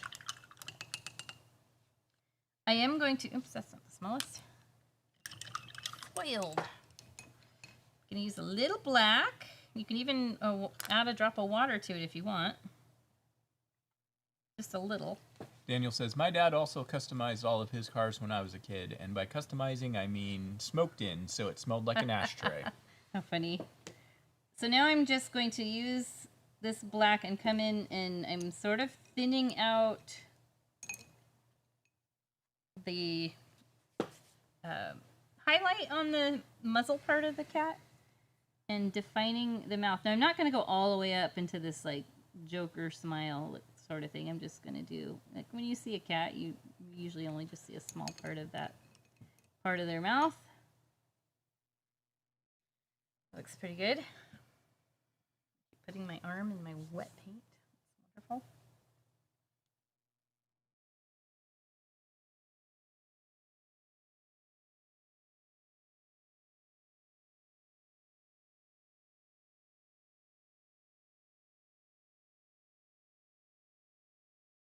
Okay. We can officially move now to step 7. We're going to add some more golden. Now the background's pretty easy, so I left it for last. It's not going to take us very long. We're going to use number 4 or number 8, either one, whichever you feel more comfortable with. I have gotten fully in touch with number 8, So it's the one I always use, as most of you guys know. But if you feel like you want a smaller brush, number 4 will work totally fine. And let me zoom out just a couple notches. And we are going to use plain yellow, and we're going to add a glow on top of the pink areas of the face and the inner ears. We will add yellow to the right side of the face and neck near the top of the pumpkin. So thinking of it like, yes, we've got, right now we have pink glow. We're going to add golden glow. So you can see the yellow I'm talking about is through here, it's through here. We haven't quite gotten to the point of adding the hair on the inner ears yet. In fact, I think that's done in the next step. Yeah, so we're just adding this golden glow, very small amount of paint on the brush. So I'm just going to dip it in. Look at that. Very, very small amount of paint. I'm going to start with this side of the nose. See, already, look at, I had such a small amount on the brush, and it just brought in so much paint. I'm going to work my way upward. So we are warming up all of the pink on the face. You can come along here. I think in the beginning I said this is a very layery painting. It's definitely proving that. But it looks real pretty where this goes over the pink. And we're not like covering every single last square inch of pink. We're just warming everything up. Right here the mouth might still be a little wet, so let's work in other areas. So you can see what I did is I swiped a little paint off from my big puddle onto here, and I just sort of keep swiping it around till I have knocked off most of the paint off the brush. Again, using those kind of more furry brush strokes. A little over here.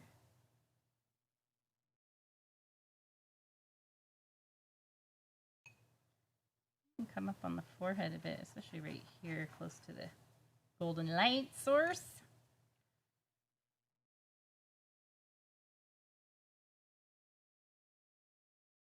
On the chin. I used that cat as reference for all the lighting and everything. Just changed up some things. The cat on the video that I showed you guys. So I really kept looking at it going, okay, what colors are showing on its face? And how can I make that stand out even more? So let's get a little, maybe a little on the nose here.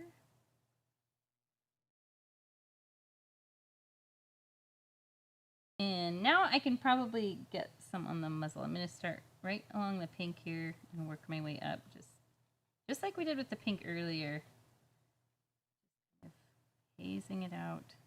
Any area over the black, it's going to look sort of greenish. It's just the way this yellow works over black. I believe we add a little white to it later to make some of the other stuff stand out. Look for ultra highlights. And if you want to add a little backlighting over here, you can. Any spot you feel like maybe needs a little more warmth, just give it a second coat. Mine's starting to look like that really wretched musical Cats. Like, it is bad. Actually, have you seen the memes? I'm going to get some yellow in the ears real quick. Have you seen the memes where it's like the Middle Ages cats? Yeah, that's what it looks like. Yeah, I know what a cat looks like.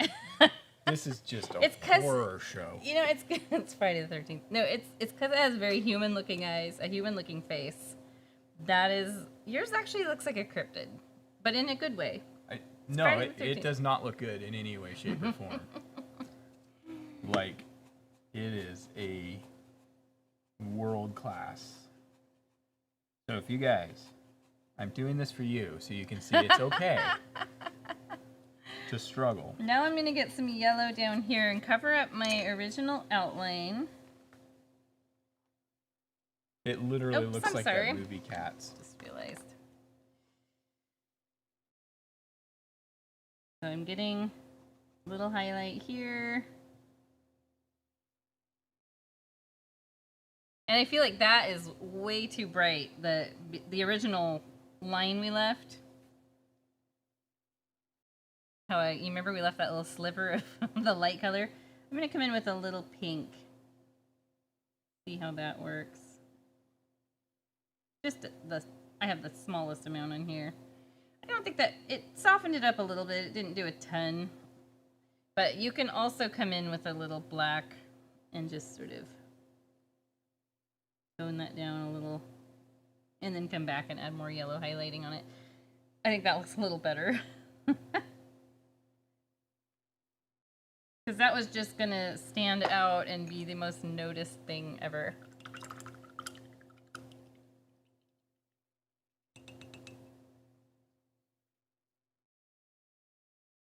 Okay, let's get to work on the eyes real quick. Zooming in. So our eyes need to be re-outlined in black. I said that earlier, and that's just to clean everything up and give them that wonderful natural eyeliner they have.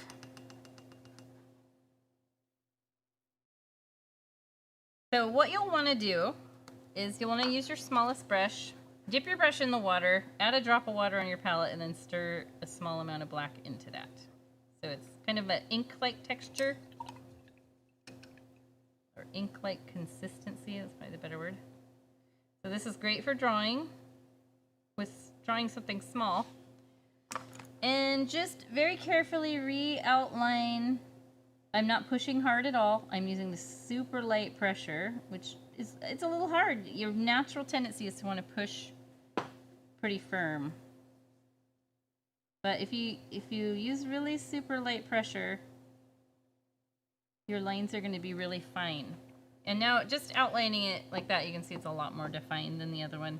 And as it dries, it won't be so shiny, so it won't be crazy in your face, stand out. And having that little bit of water mixed in the paint is key. It helps so much.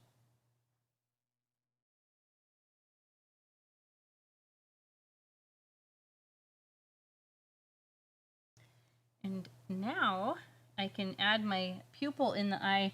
Now it's going to be smaller than the orange that's in there already, but like try to do it the same shape.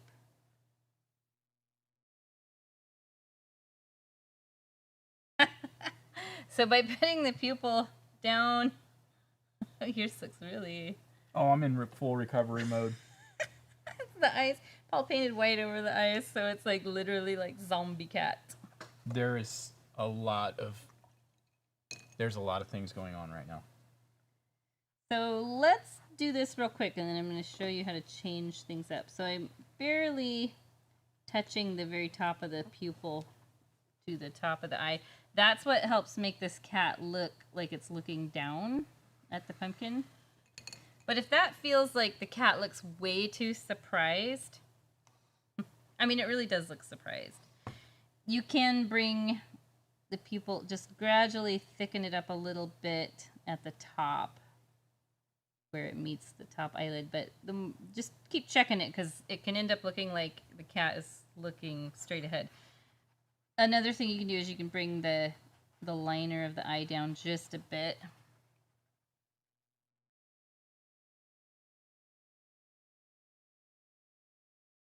That makes him look a little less like crazy-eyed. I mean, he's a little crazy-eyed. I ended up getting rid of a lot of my orange that I had put in the eyes, but there's still enough there that they pop.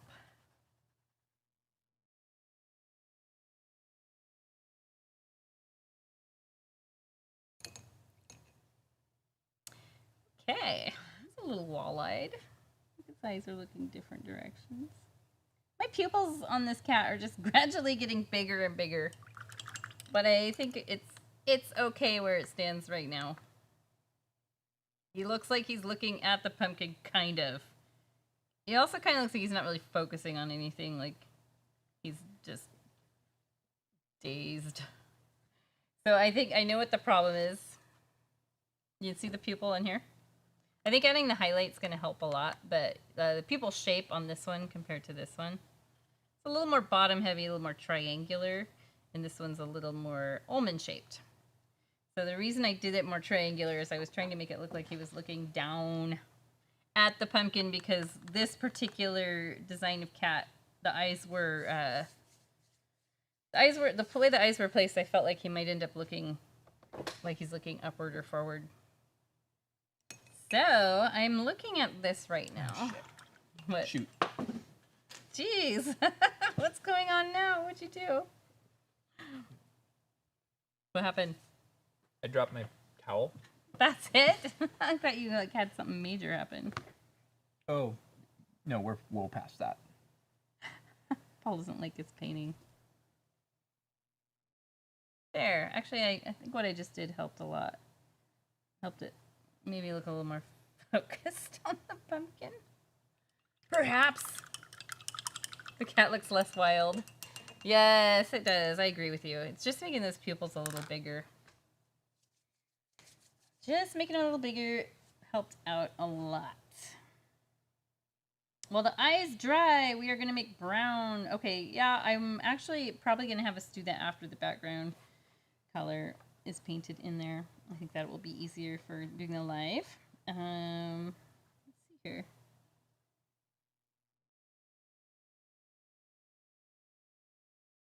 Okay, we need to paint the fur and the inner ears. We want to make peach by mixing yellow, magenta, and white.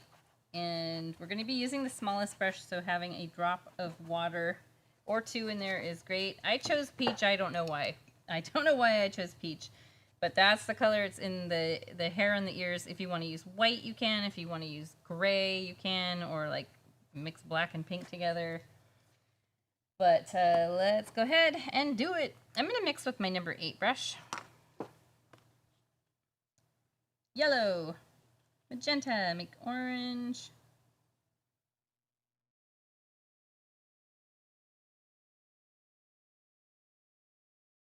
Scrape off some white. So we have a, oh, I'm off camera, little peachy color here. And now let's get the smallest brush and dip it in the water, add a drop of water to this. It's going to mute it down just because the water's dirty. Totally fine. It's actually probably better than having it being like fully summer peach.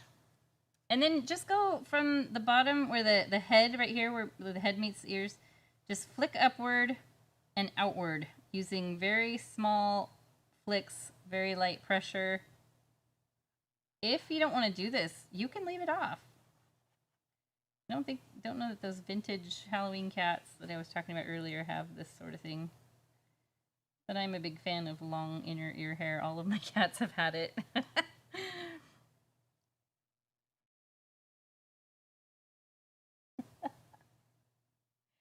We're also going to add a little bit of this color to the right neck and shoulder, so right in here.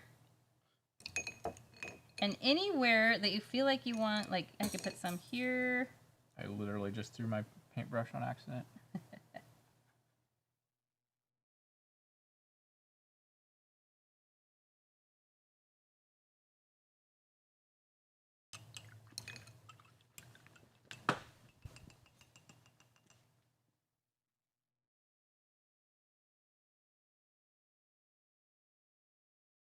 So this, what are you doing?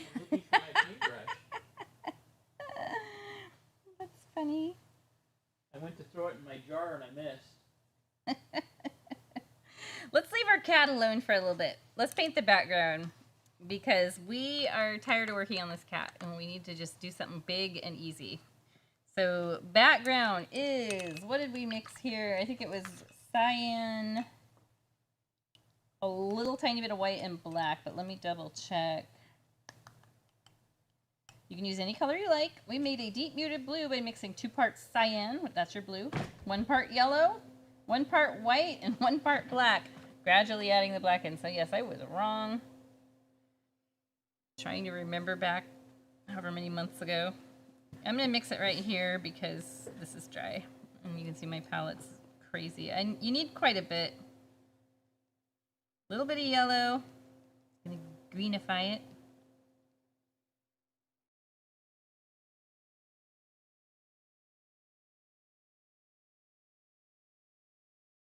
A little bit of white. I know what color I was aiming for here. I was trying to get like this vintage blue. This is really pretty, this color right here. But the black is what's going to tone it down and have it look more like the original. Now I have maybe a little too much yellow in this. So I just gradually add a little more blue. Maybe a little more black. Not quite there yet, still a little green. It's a process, for sure. Let's see. That's pretty close. I do feel like it's a little more green than the original. I feel like this yellow is really overpowering everything. Should mix all the colors on my palette and see what I end up with.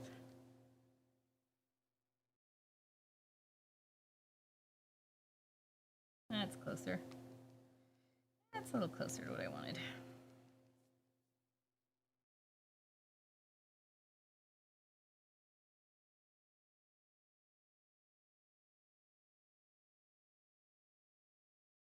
Okay, it's really close to the same color I just put on there originally. Let's go ahead and paint it on. I'm just working in the bigger parts first.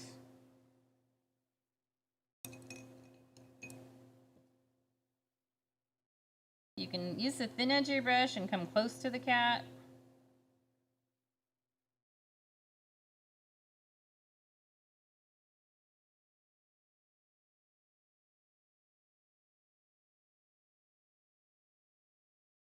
So you see how I'm leaving a little white outline? That's just going to make it a little easier later to use a smaller brush and get right in there. Looks kind of cool too.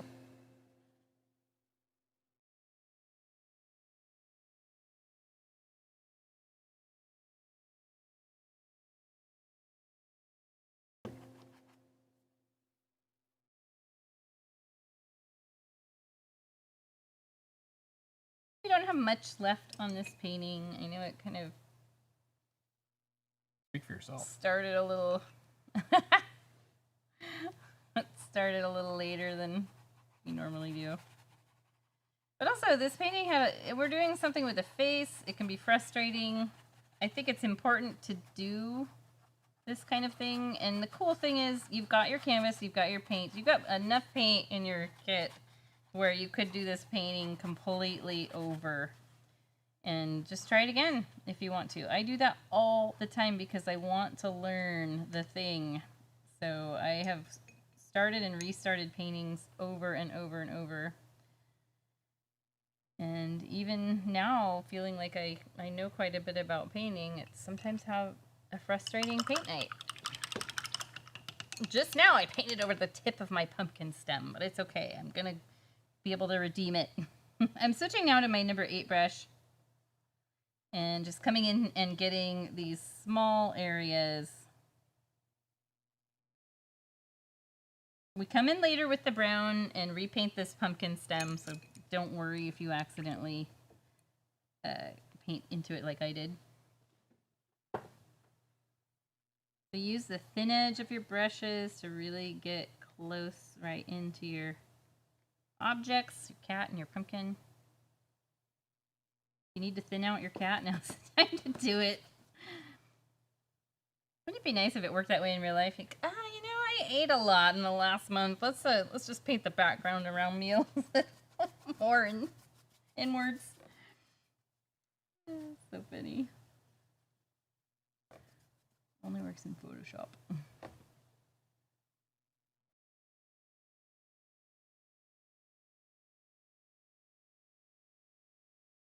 The cat looks like it is in love with the pumpkin. Remember Salem from Sabrina? Yes, totally. It looks like Salem. You're right. You are right.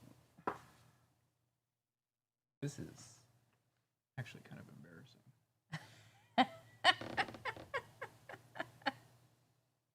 I like your cat, Paul. In a very cave painting kind of way. No, it looks like the Middle Ages paintings where the artist is like, this person who contracted the artist is like, can you paint a cat? Have you seen a cat?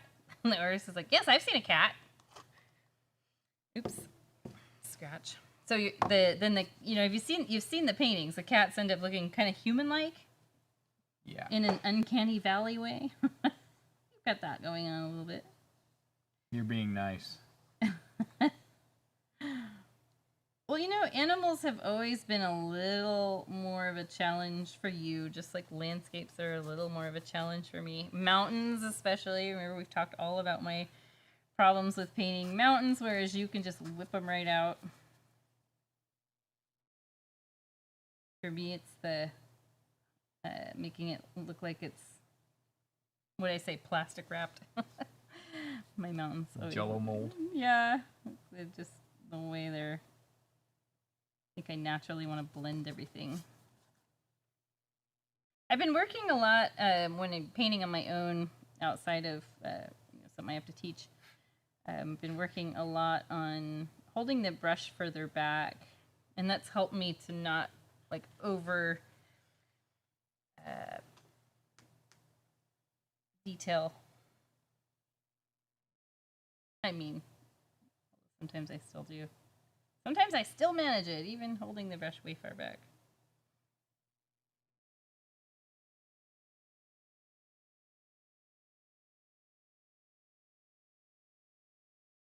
Okay, background painted. It'd be fun to do this with a glow around the cat. That's for the 3-hour class. Yeah, we're already over 2, so. Well, we started late. Quite a bit late, actually. Quite a bit late. Can't wait to see Paul's cat. I'd be impressed if it looked like one of the queens from the deck of cards that don't look human. It's probably about right. You will see Paul's cat in shortly. Shortly. All right. Clean your brushes really good. And now the cat looks like a bat. Oh, it does. Clean your brushes really good because we're going to go back and do some final highlighting on the face and eyes. Let's see here.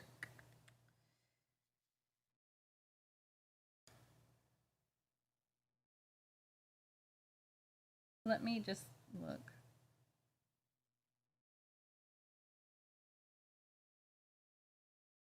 I'm getting paint all over my fingers.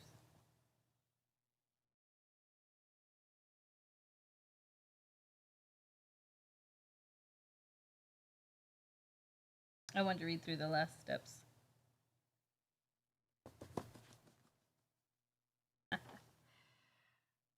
Okay, that looks better actually, Paul, with the darker background. It just gave me a very withering look.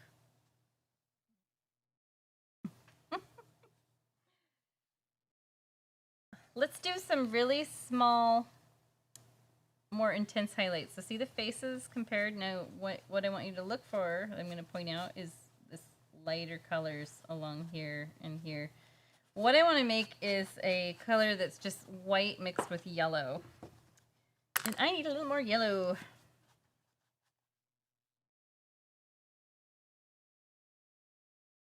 So grab whatever brush you have outside of, I'm not going to mix paint with my smallest brush, but I think we're going to use the smallest brush to paint with. And let's mix some yellow and white together. I mean, my cat looks like he came from Chernobyl.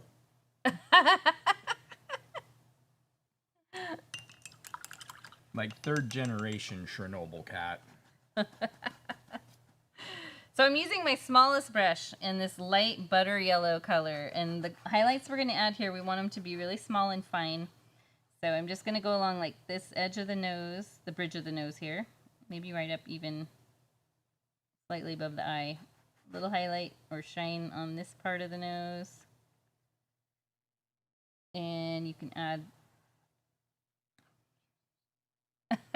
What? I don't want to talk about it. You can add a little of that color down here. Go back and add just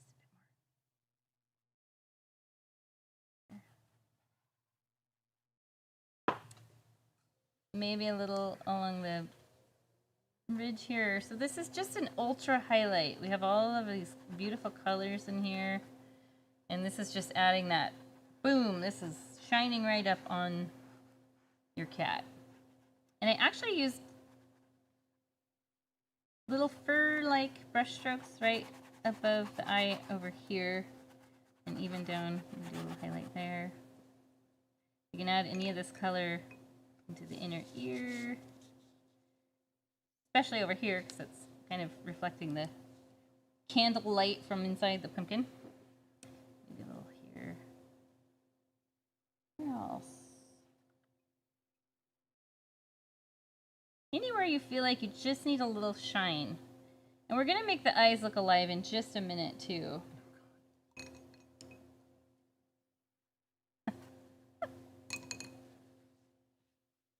You turn it into Jason Voorhees. Dude, it is not good. Can we show it? Oh, we can show it, but it's like it's so bad. Like the will to paint right now is like 0. Your pumpkin looks really good.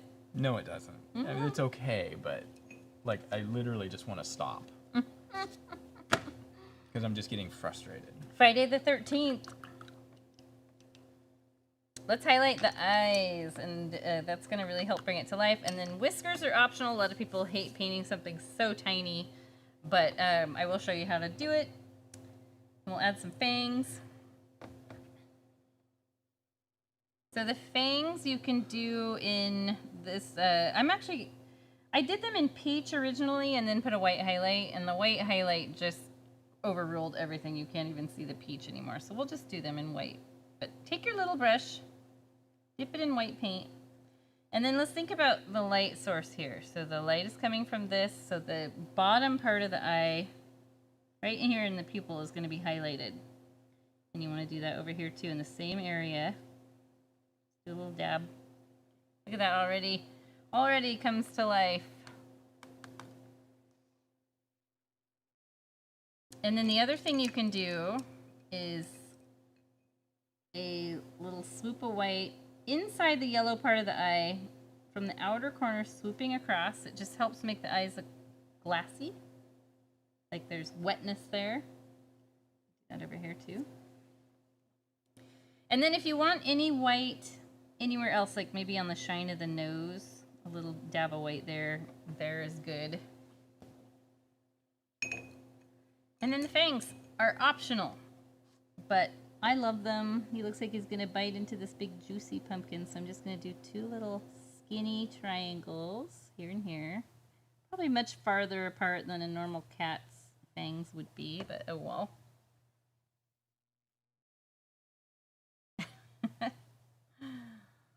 And I was just thinking here, we were putting that light yellow, the one I called butter yellow, right here. We were putting some highlights there. I think a good spot too would be especially here and here, as it's really close to the pumpkin. Technically we would highlight in here, but I don't think it's necessary.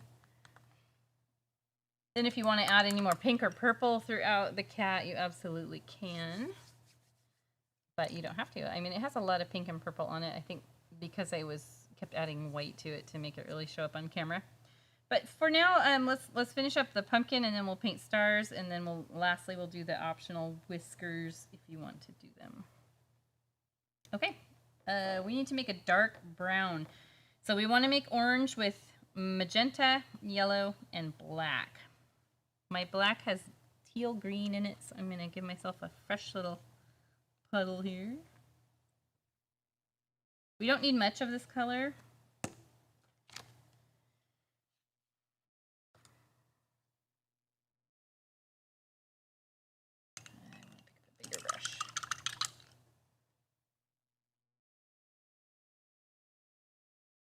Hello. You can even add some yellow ochre there if you run out of yellow and you're lazy like me. But we want just a real orangey color, and then we'll scrape in the black. This time you can not be as frugal with the blacks. We really want a dark brown.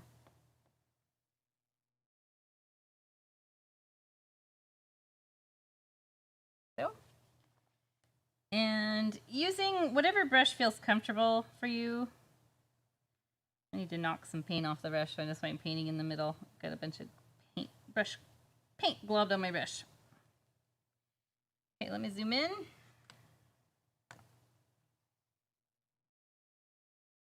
I'm going to use the thin edge of my brush, but you can also use the littlest brush, especially when we do this little curl at the top. we'll save that for the little brush. So for now, just get the bulk of this stem painted in.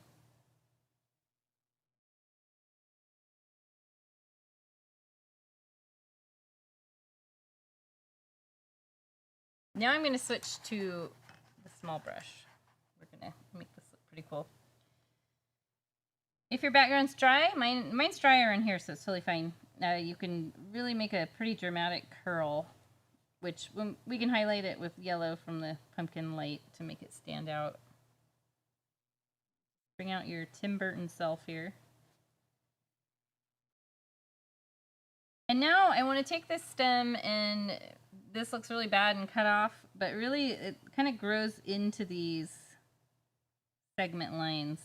So think of it like an octopus that's like gripped onto the top of this and is holding on. And somewhere over here there's going to be another segment.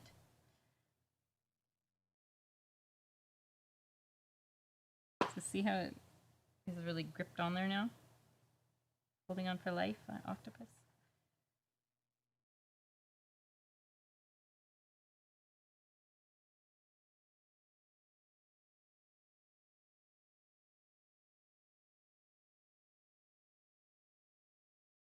Zoom out. Yeah. And some of these can come down longer. Like if you look at the original here, I might have one that comes down longer and just sort of disappears or dissipates. Just for the whimsical feel.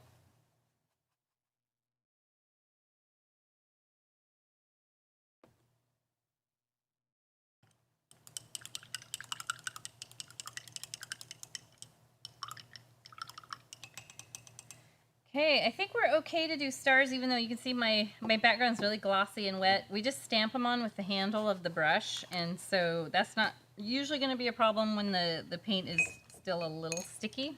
But we want to mix the butter yellow color again. That's this one here. Zoom in just a little bit. So that was a white and yellow. Man, my water is so grungy.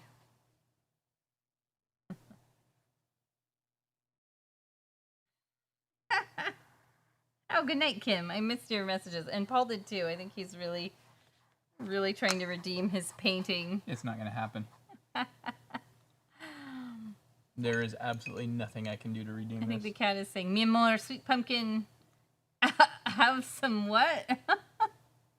And then he starts talking like Antonio Banderas. I think that's probably about right. Canines should have blood dripping off of them. Mine will whenever I paint it. You're about a dozen paintings behind. Okay, white, yellow. Butter yellow. I keep hearing, my God, oh my God. Like, I literally, it's looking better. I want to get in the fetal position right now. Why don't you just paint a Jason Voorhees mask on it? Because I want to kind of somewhat salvage this, and I just can't. It's not working. Okay. So there I made a light butter yellow. And I'm going to use the handle of my littlest brush. Oops, that's not it. It's this one. To stamp stars all over. Let's have a look at the original. Look at that. Stars everywhere.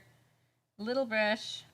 Dip it in the paint. I see where I'm going. And stamp it all over. Do you want the original over by you? No.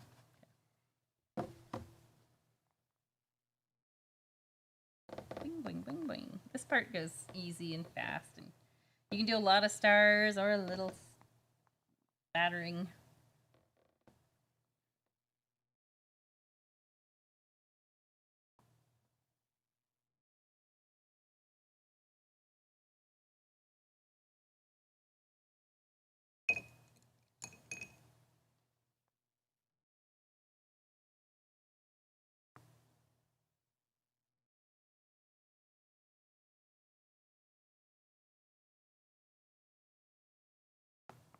I like this as a background color, actually. It's really close to the original. I think the original is just a tiny bit more blue.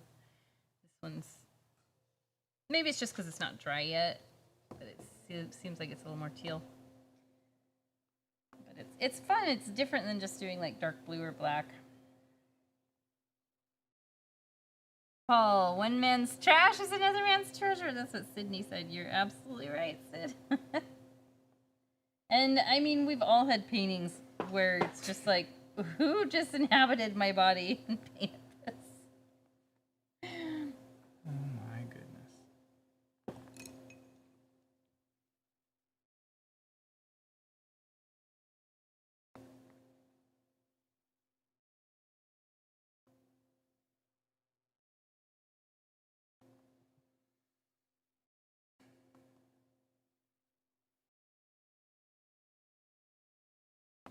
So hopefully this sort of captures the vintage cat look. It's a little more realistic. I tend to, as I've said before, paint a lot of things that are illustrating and cutesy, and sometimes I want to make it have some more realistic qualities, and that's really what I was aiming for with this one, with all the shading and getting the face to look a little more three-dimensional. It's a challenge for sure. I'm curious to know how you guys do with this one. Everybody paints different. We all know that. That's for sure. We all have different strengths. And one things that are a little harder. A little harder to paint.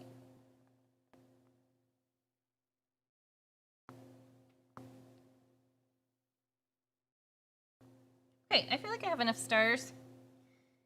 I do want to just, as I was noticing, I wanted to curve that out just a little bit. Me being nitpicky.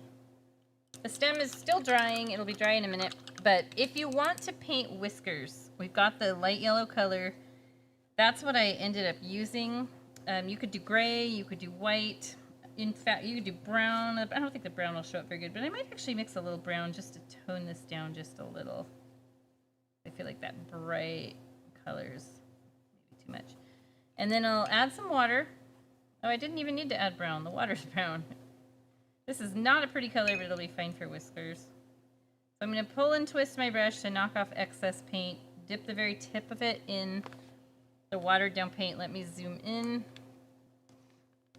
Whiskers are definitely a more advanced thing, and I don't love doing them, but whenever we did Paint Your Pet classes at Gogh, I always went around and painted everyone's whiskers because I said, if you want me to do that, I will, because I know they're impossible to paint, and every single person had me do it. But the key is very little watered down paint on your brush and a quick flick. And the whiskers kind of like this, kind of an upside down V shape. They have those ones above their eyes. Like that. And then these ones come out of here and here. I feel like I have too much paint on the brush. It's going to come down. Try not to overthink it, but the key is very whisper light pressure. I have a real hair on my painting.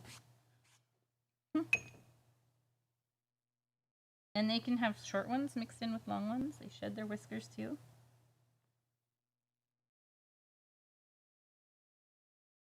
Again, it should feel like you're not pushing down at all.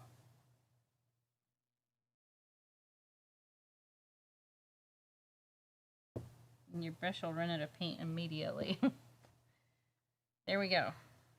Last thing we're going to do is just make the stem look a little twisty. And I could add a stronger highlight here. I was just noticing that as I zoomed out. Maybe use that lighter yellow with the little brush. And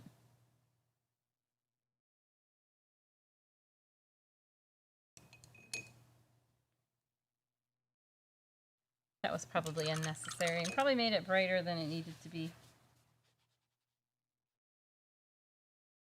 But it's not an overall failure, I guess. Okay. Stem.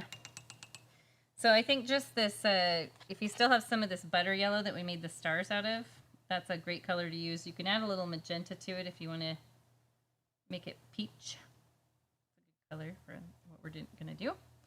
And let's look at the original. This is such a simple thing that makes this pumpkin stem look way better than just that. Right now it's just a big blocky thing.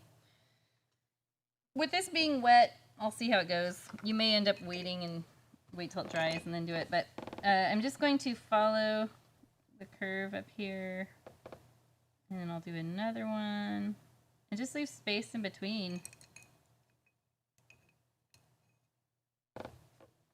And you don't have to be perfectly, like, see how I ran out of paint with this one? I actually like that. I'm gonna leave it like that. I like to go from the bottom up, but if you like to go from the top down, I don't think that's a problem either. You could even put a little yellow highlight on this later if you want, but good. You can get real fancy and twisty and make it look all kinds of fun. And then if you feel like it got too bright and light, like it is a little brighter and lighter than that one, I could go back with a little brown and just tone that down. Use the brown and tone it down. I like it. And my cat looks like it's looking at the stem, but that's okay. You can look at the stem. You can be in love with the stem of the pumpkin. Let's look at the two together. I'm actually finished. Oh yeah, so you can see I really went a little more up I upped the saturation on the pink and purple on the cat, and I know the reasoning behind that was definitely because I felt like it wasn't showing up on the video. But to me it doesn't look bad. I actually like it. If you end up with that and you really were wanting to go for more of this look, just bring your black in, a very little amount of paint. I'll just show you real quick what you would do. Maybe use your like a number 8 brush, small amount of paint, and just kind of come in and almost glaze a little black in. You're smoking it in kind of, and you can reduce that down. I could even do it over here. Make a watered down glaze. I just did that with an owl for the show I'm doing. I had to give the owl kind of a bluish tint because of the nighttime. And I just made a blue glaze, really super watered down paint where it's like, you're not really depositing a lot of color, but you're depositing just enough. And that's a great way to tint it without like painting over everything. So yeah, you can do that if you want. Little super watered down black glaze, or just slowly come in with bits of black. But I do like it actually. I'm pretty happy with it. A little taller pumpkin this time. A little bit bigger fangs.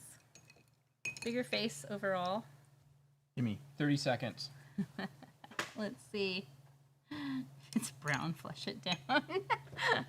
Daniel. The one on the right looks more like a panther. You're absolutely right. I'm not complaining or being nitpicky, just saying. I think I like your cat tonight better than usual. I actually I like that too, Sydney. I think I like the small petite face on this one, but I'm really digging the extra color in there. It really, to me, gets that kind of vintage black cat Halloween decoration idea that I was going for then. One's a kitten, the other an adult. That could be it. I'm going to sign the painting because that's what we always want to do for the last step. Oh, what color do I want to use? I want to use orange, but I'm a little lazy and I don't want to mix orange. Let's see what I've got on here. Got some wet teal. I'll mix a little white with it. And I can sign either way. I think I'll sign over here. I should sign this one too. I did them both. There. Subtle signature. Okay. That's as much as I'm gonna do. Super cute. I actually feel like I kind of salvaged it. Actually, you did. Here, will you put this behind you? Like, it was kind of panic You mode. were breathing deeply. I was everything. Yeah. I wish you guys could. I think next time let's adjust that light so it's not. See how it glares on there? I think it might be this one. Oh, okay. I don't know. I wish you guys could have seen it before. Oh my goodness. You did. You fixed it. I mean, you guys, had you seen it before, we all would have had thoughts in our head that it looks like the middle-aged. Middle Ages paintings of cats that look human. Oh my gosh! So he's like wrapped in what is that? Like a vampire cape? Yeah, Why is he crying? because that's my inner feelings right now. I love your pumpkin, actually.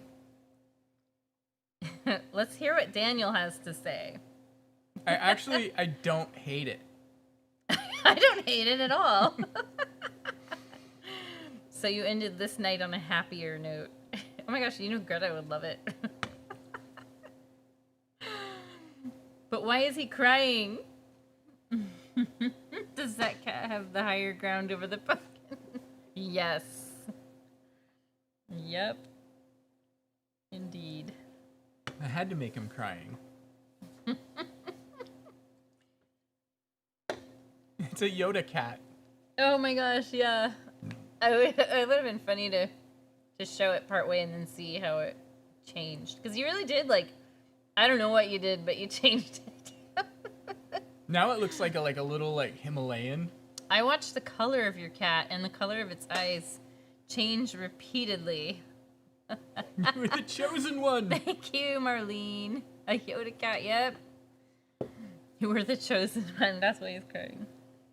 Yeah. Totally Yoda. So I just proved to you all that you can go through Redeem turmoil, and survive. Paul went through a lot of differing emotions tonight. Oh my gosh. Like maybe I don't want to make people paint clouds anymore because of this experience I've had. This is a good lesson for Paul. He knows how much we all hate to paint clouds. But I am super curious to know how this goes for you. If you feel like it was maybe too much of a challenge, or your cat ended up flat and you had a hard time with it. I will say this though. The highlights are what's going to prevent it from becoming too like flat-faced. In my defense, and in support of other people, they will have the opportunity to pause and stop and come back the next day. Yep. I have the timeline of I gotta be done. Yep. Darth Pumpkin. I was expecting a Pet Cemetery look. You know what, Sydney? It looked like that a little bit ago, wouldn't you say? Pet Cemetery, bad. especially when the eyes were just white.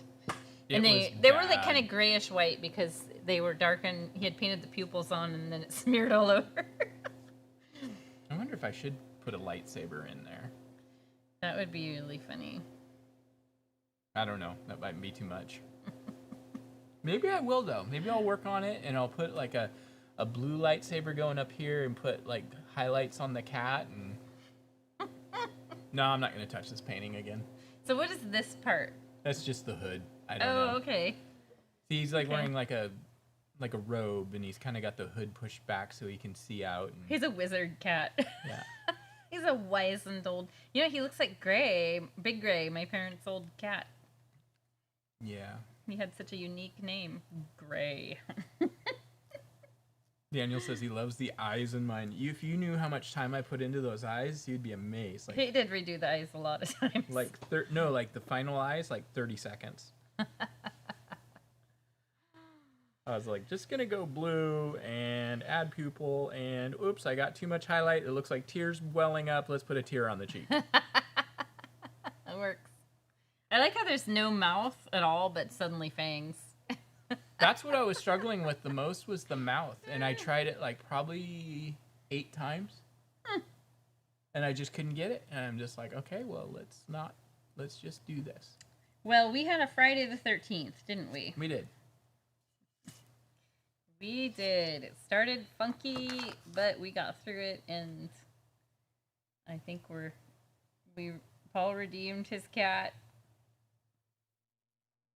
My cat looks good. I honestly, if you guys want to know the truth, I kept saying to Paul, he can vouch for me, I'm a little nervous about teaching this class. Because of just the way the cat comes together, especially convincing you guys that it does get better after this step. That was what I was a little worried about, but I don't know. I proved I can do it again. I can do the same cat again and have it look pretty decent. So let us know how it goes for you. Are we ready? Oh, what'd you do? He added some stuff. Added whiskers and a mouth. I like this little root thing. It's fun. Yeah, I had to do something. Okay, we can All right. go back to us. Yay! Happy Friday the 13th. What a night. Kind of looks like an ugly cat, like the ugly cat. Ugly cat. The cat means I know exactly what cat. The diabetes cat. Yeah. Thanks, Sid, for joining us.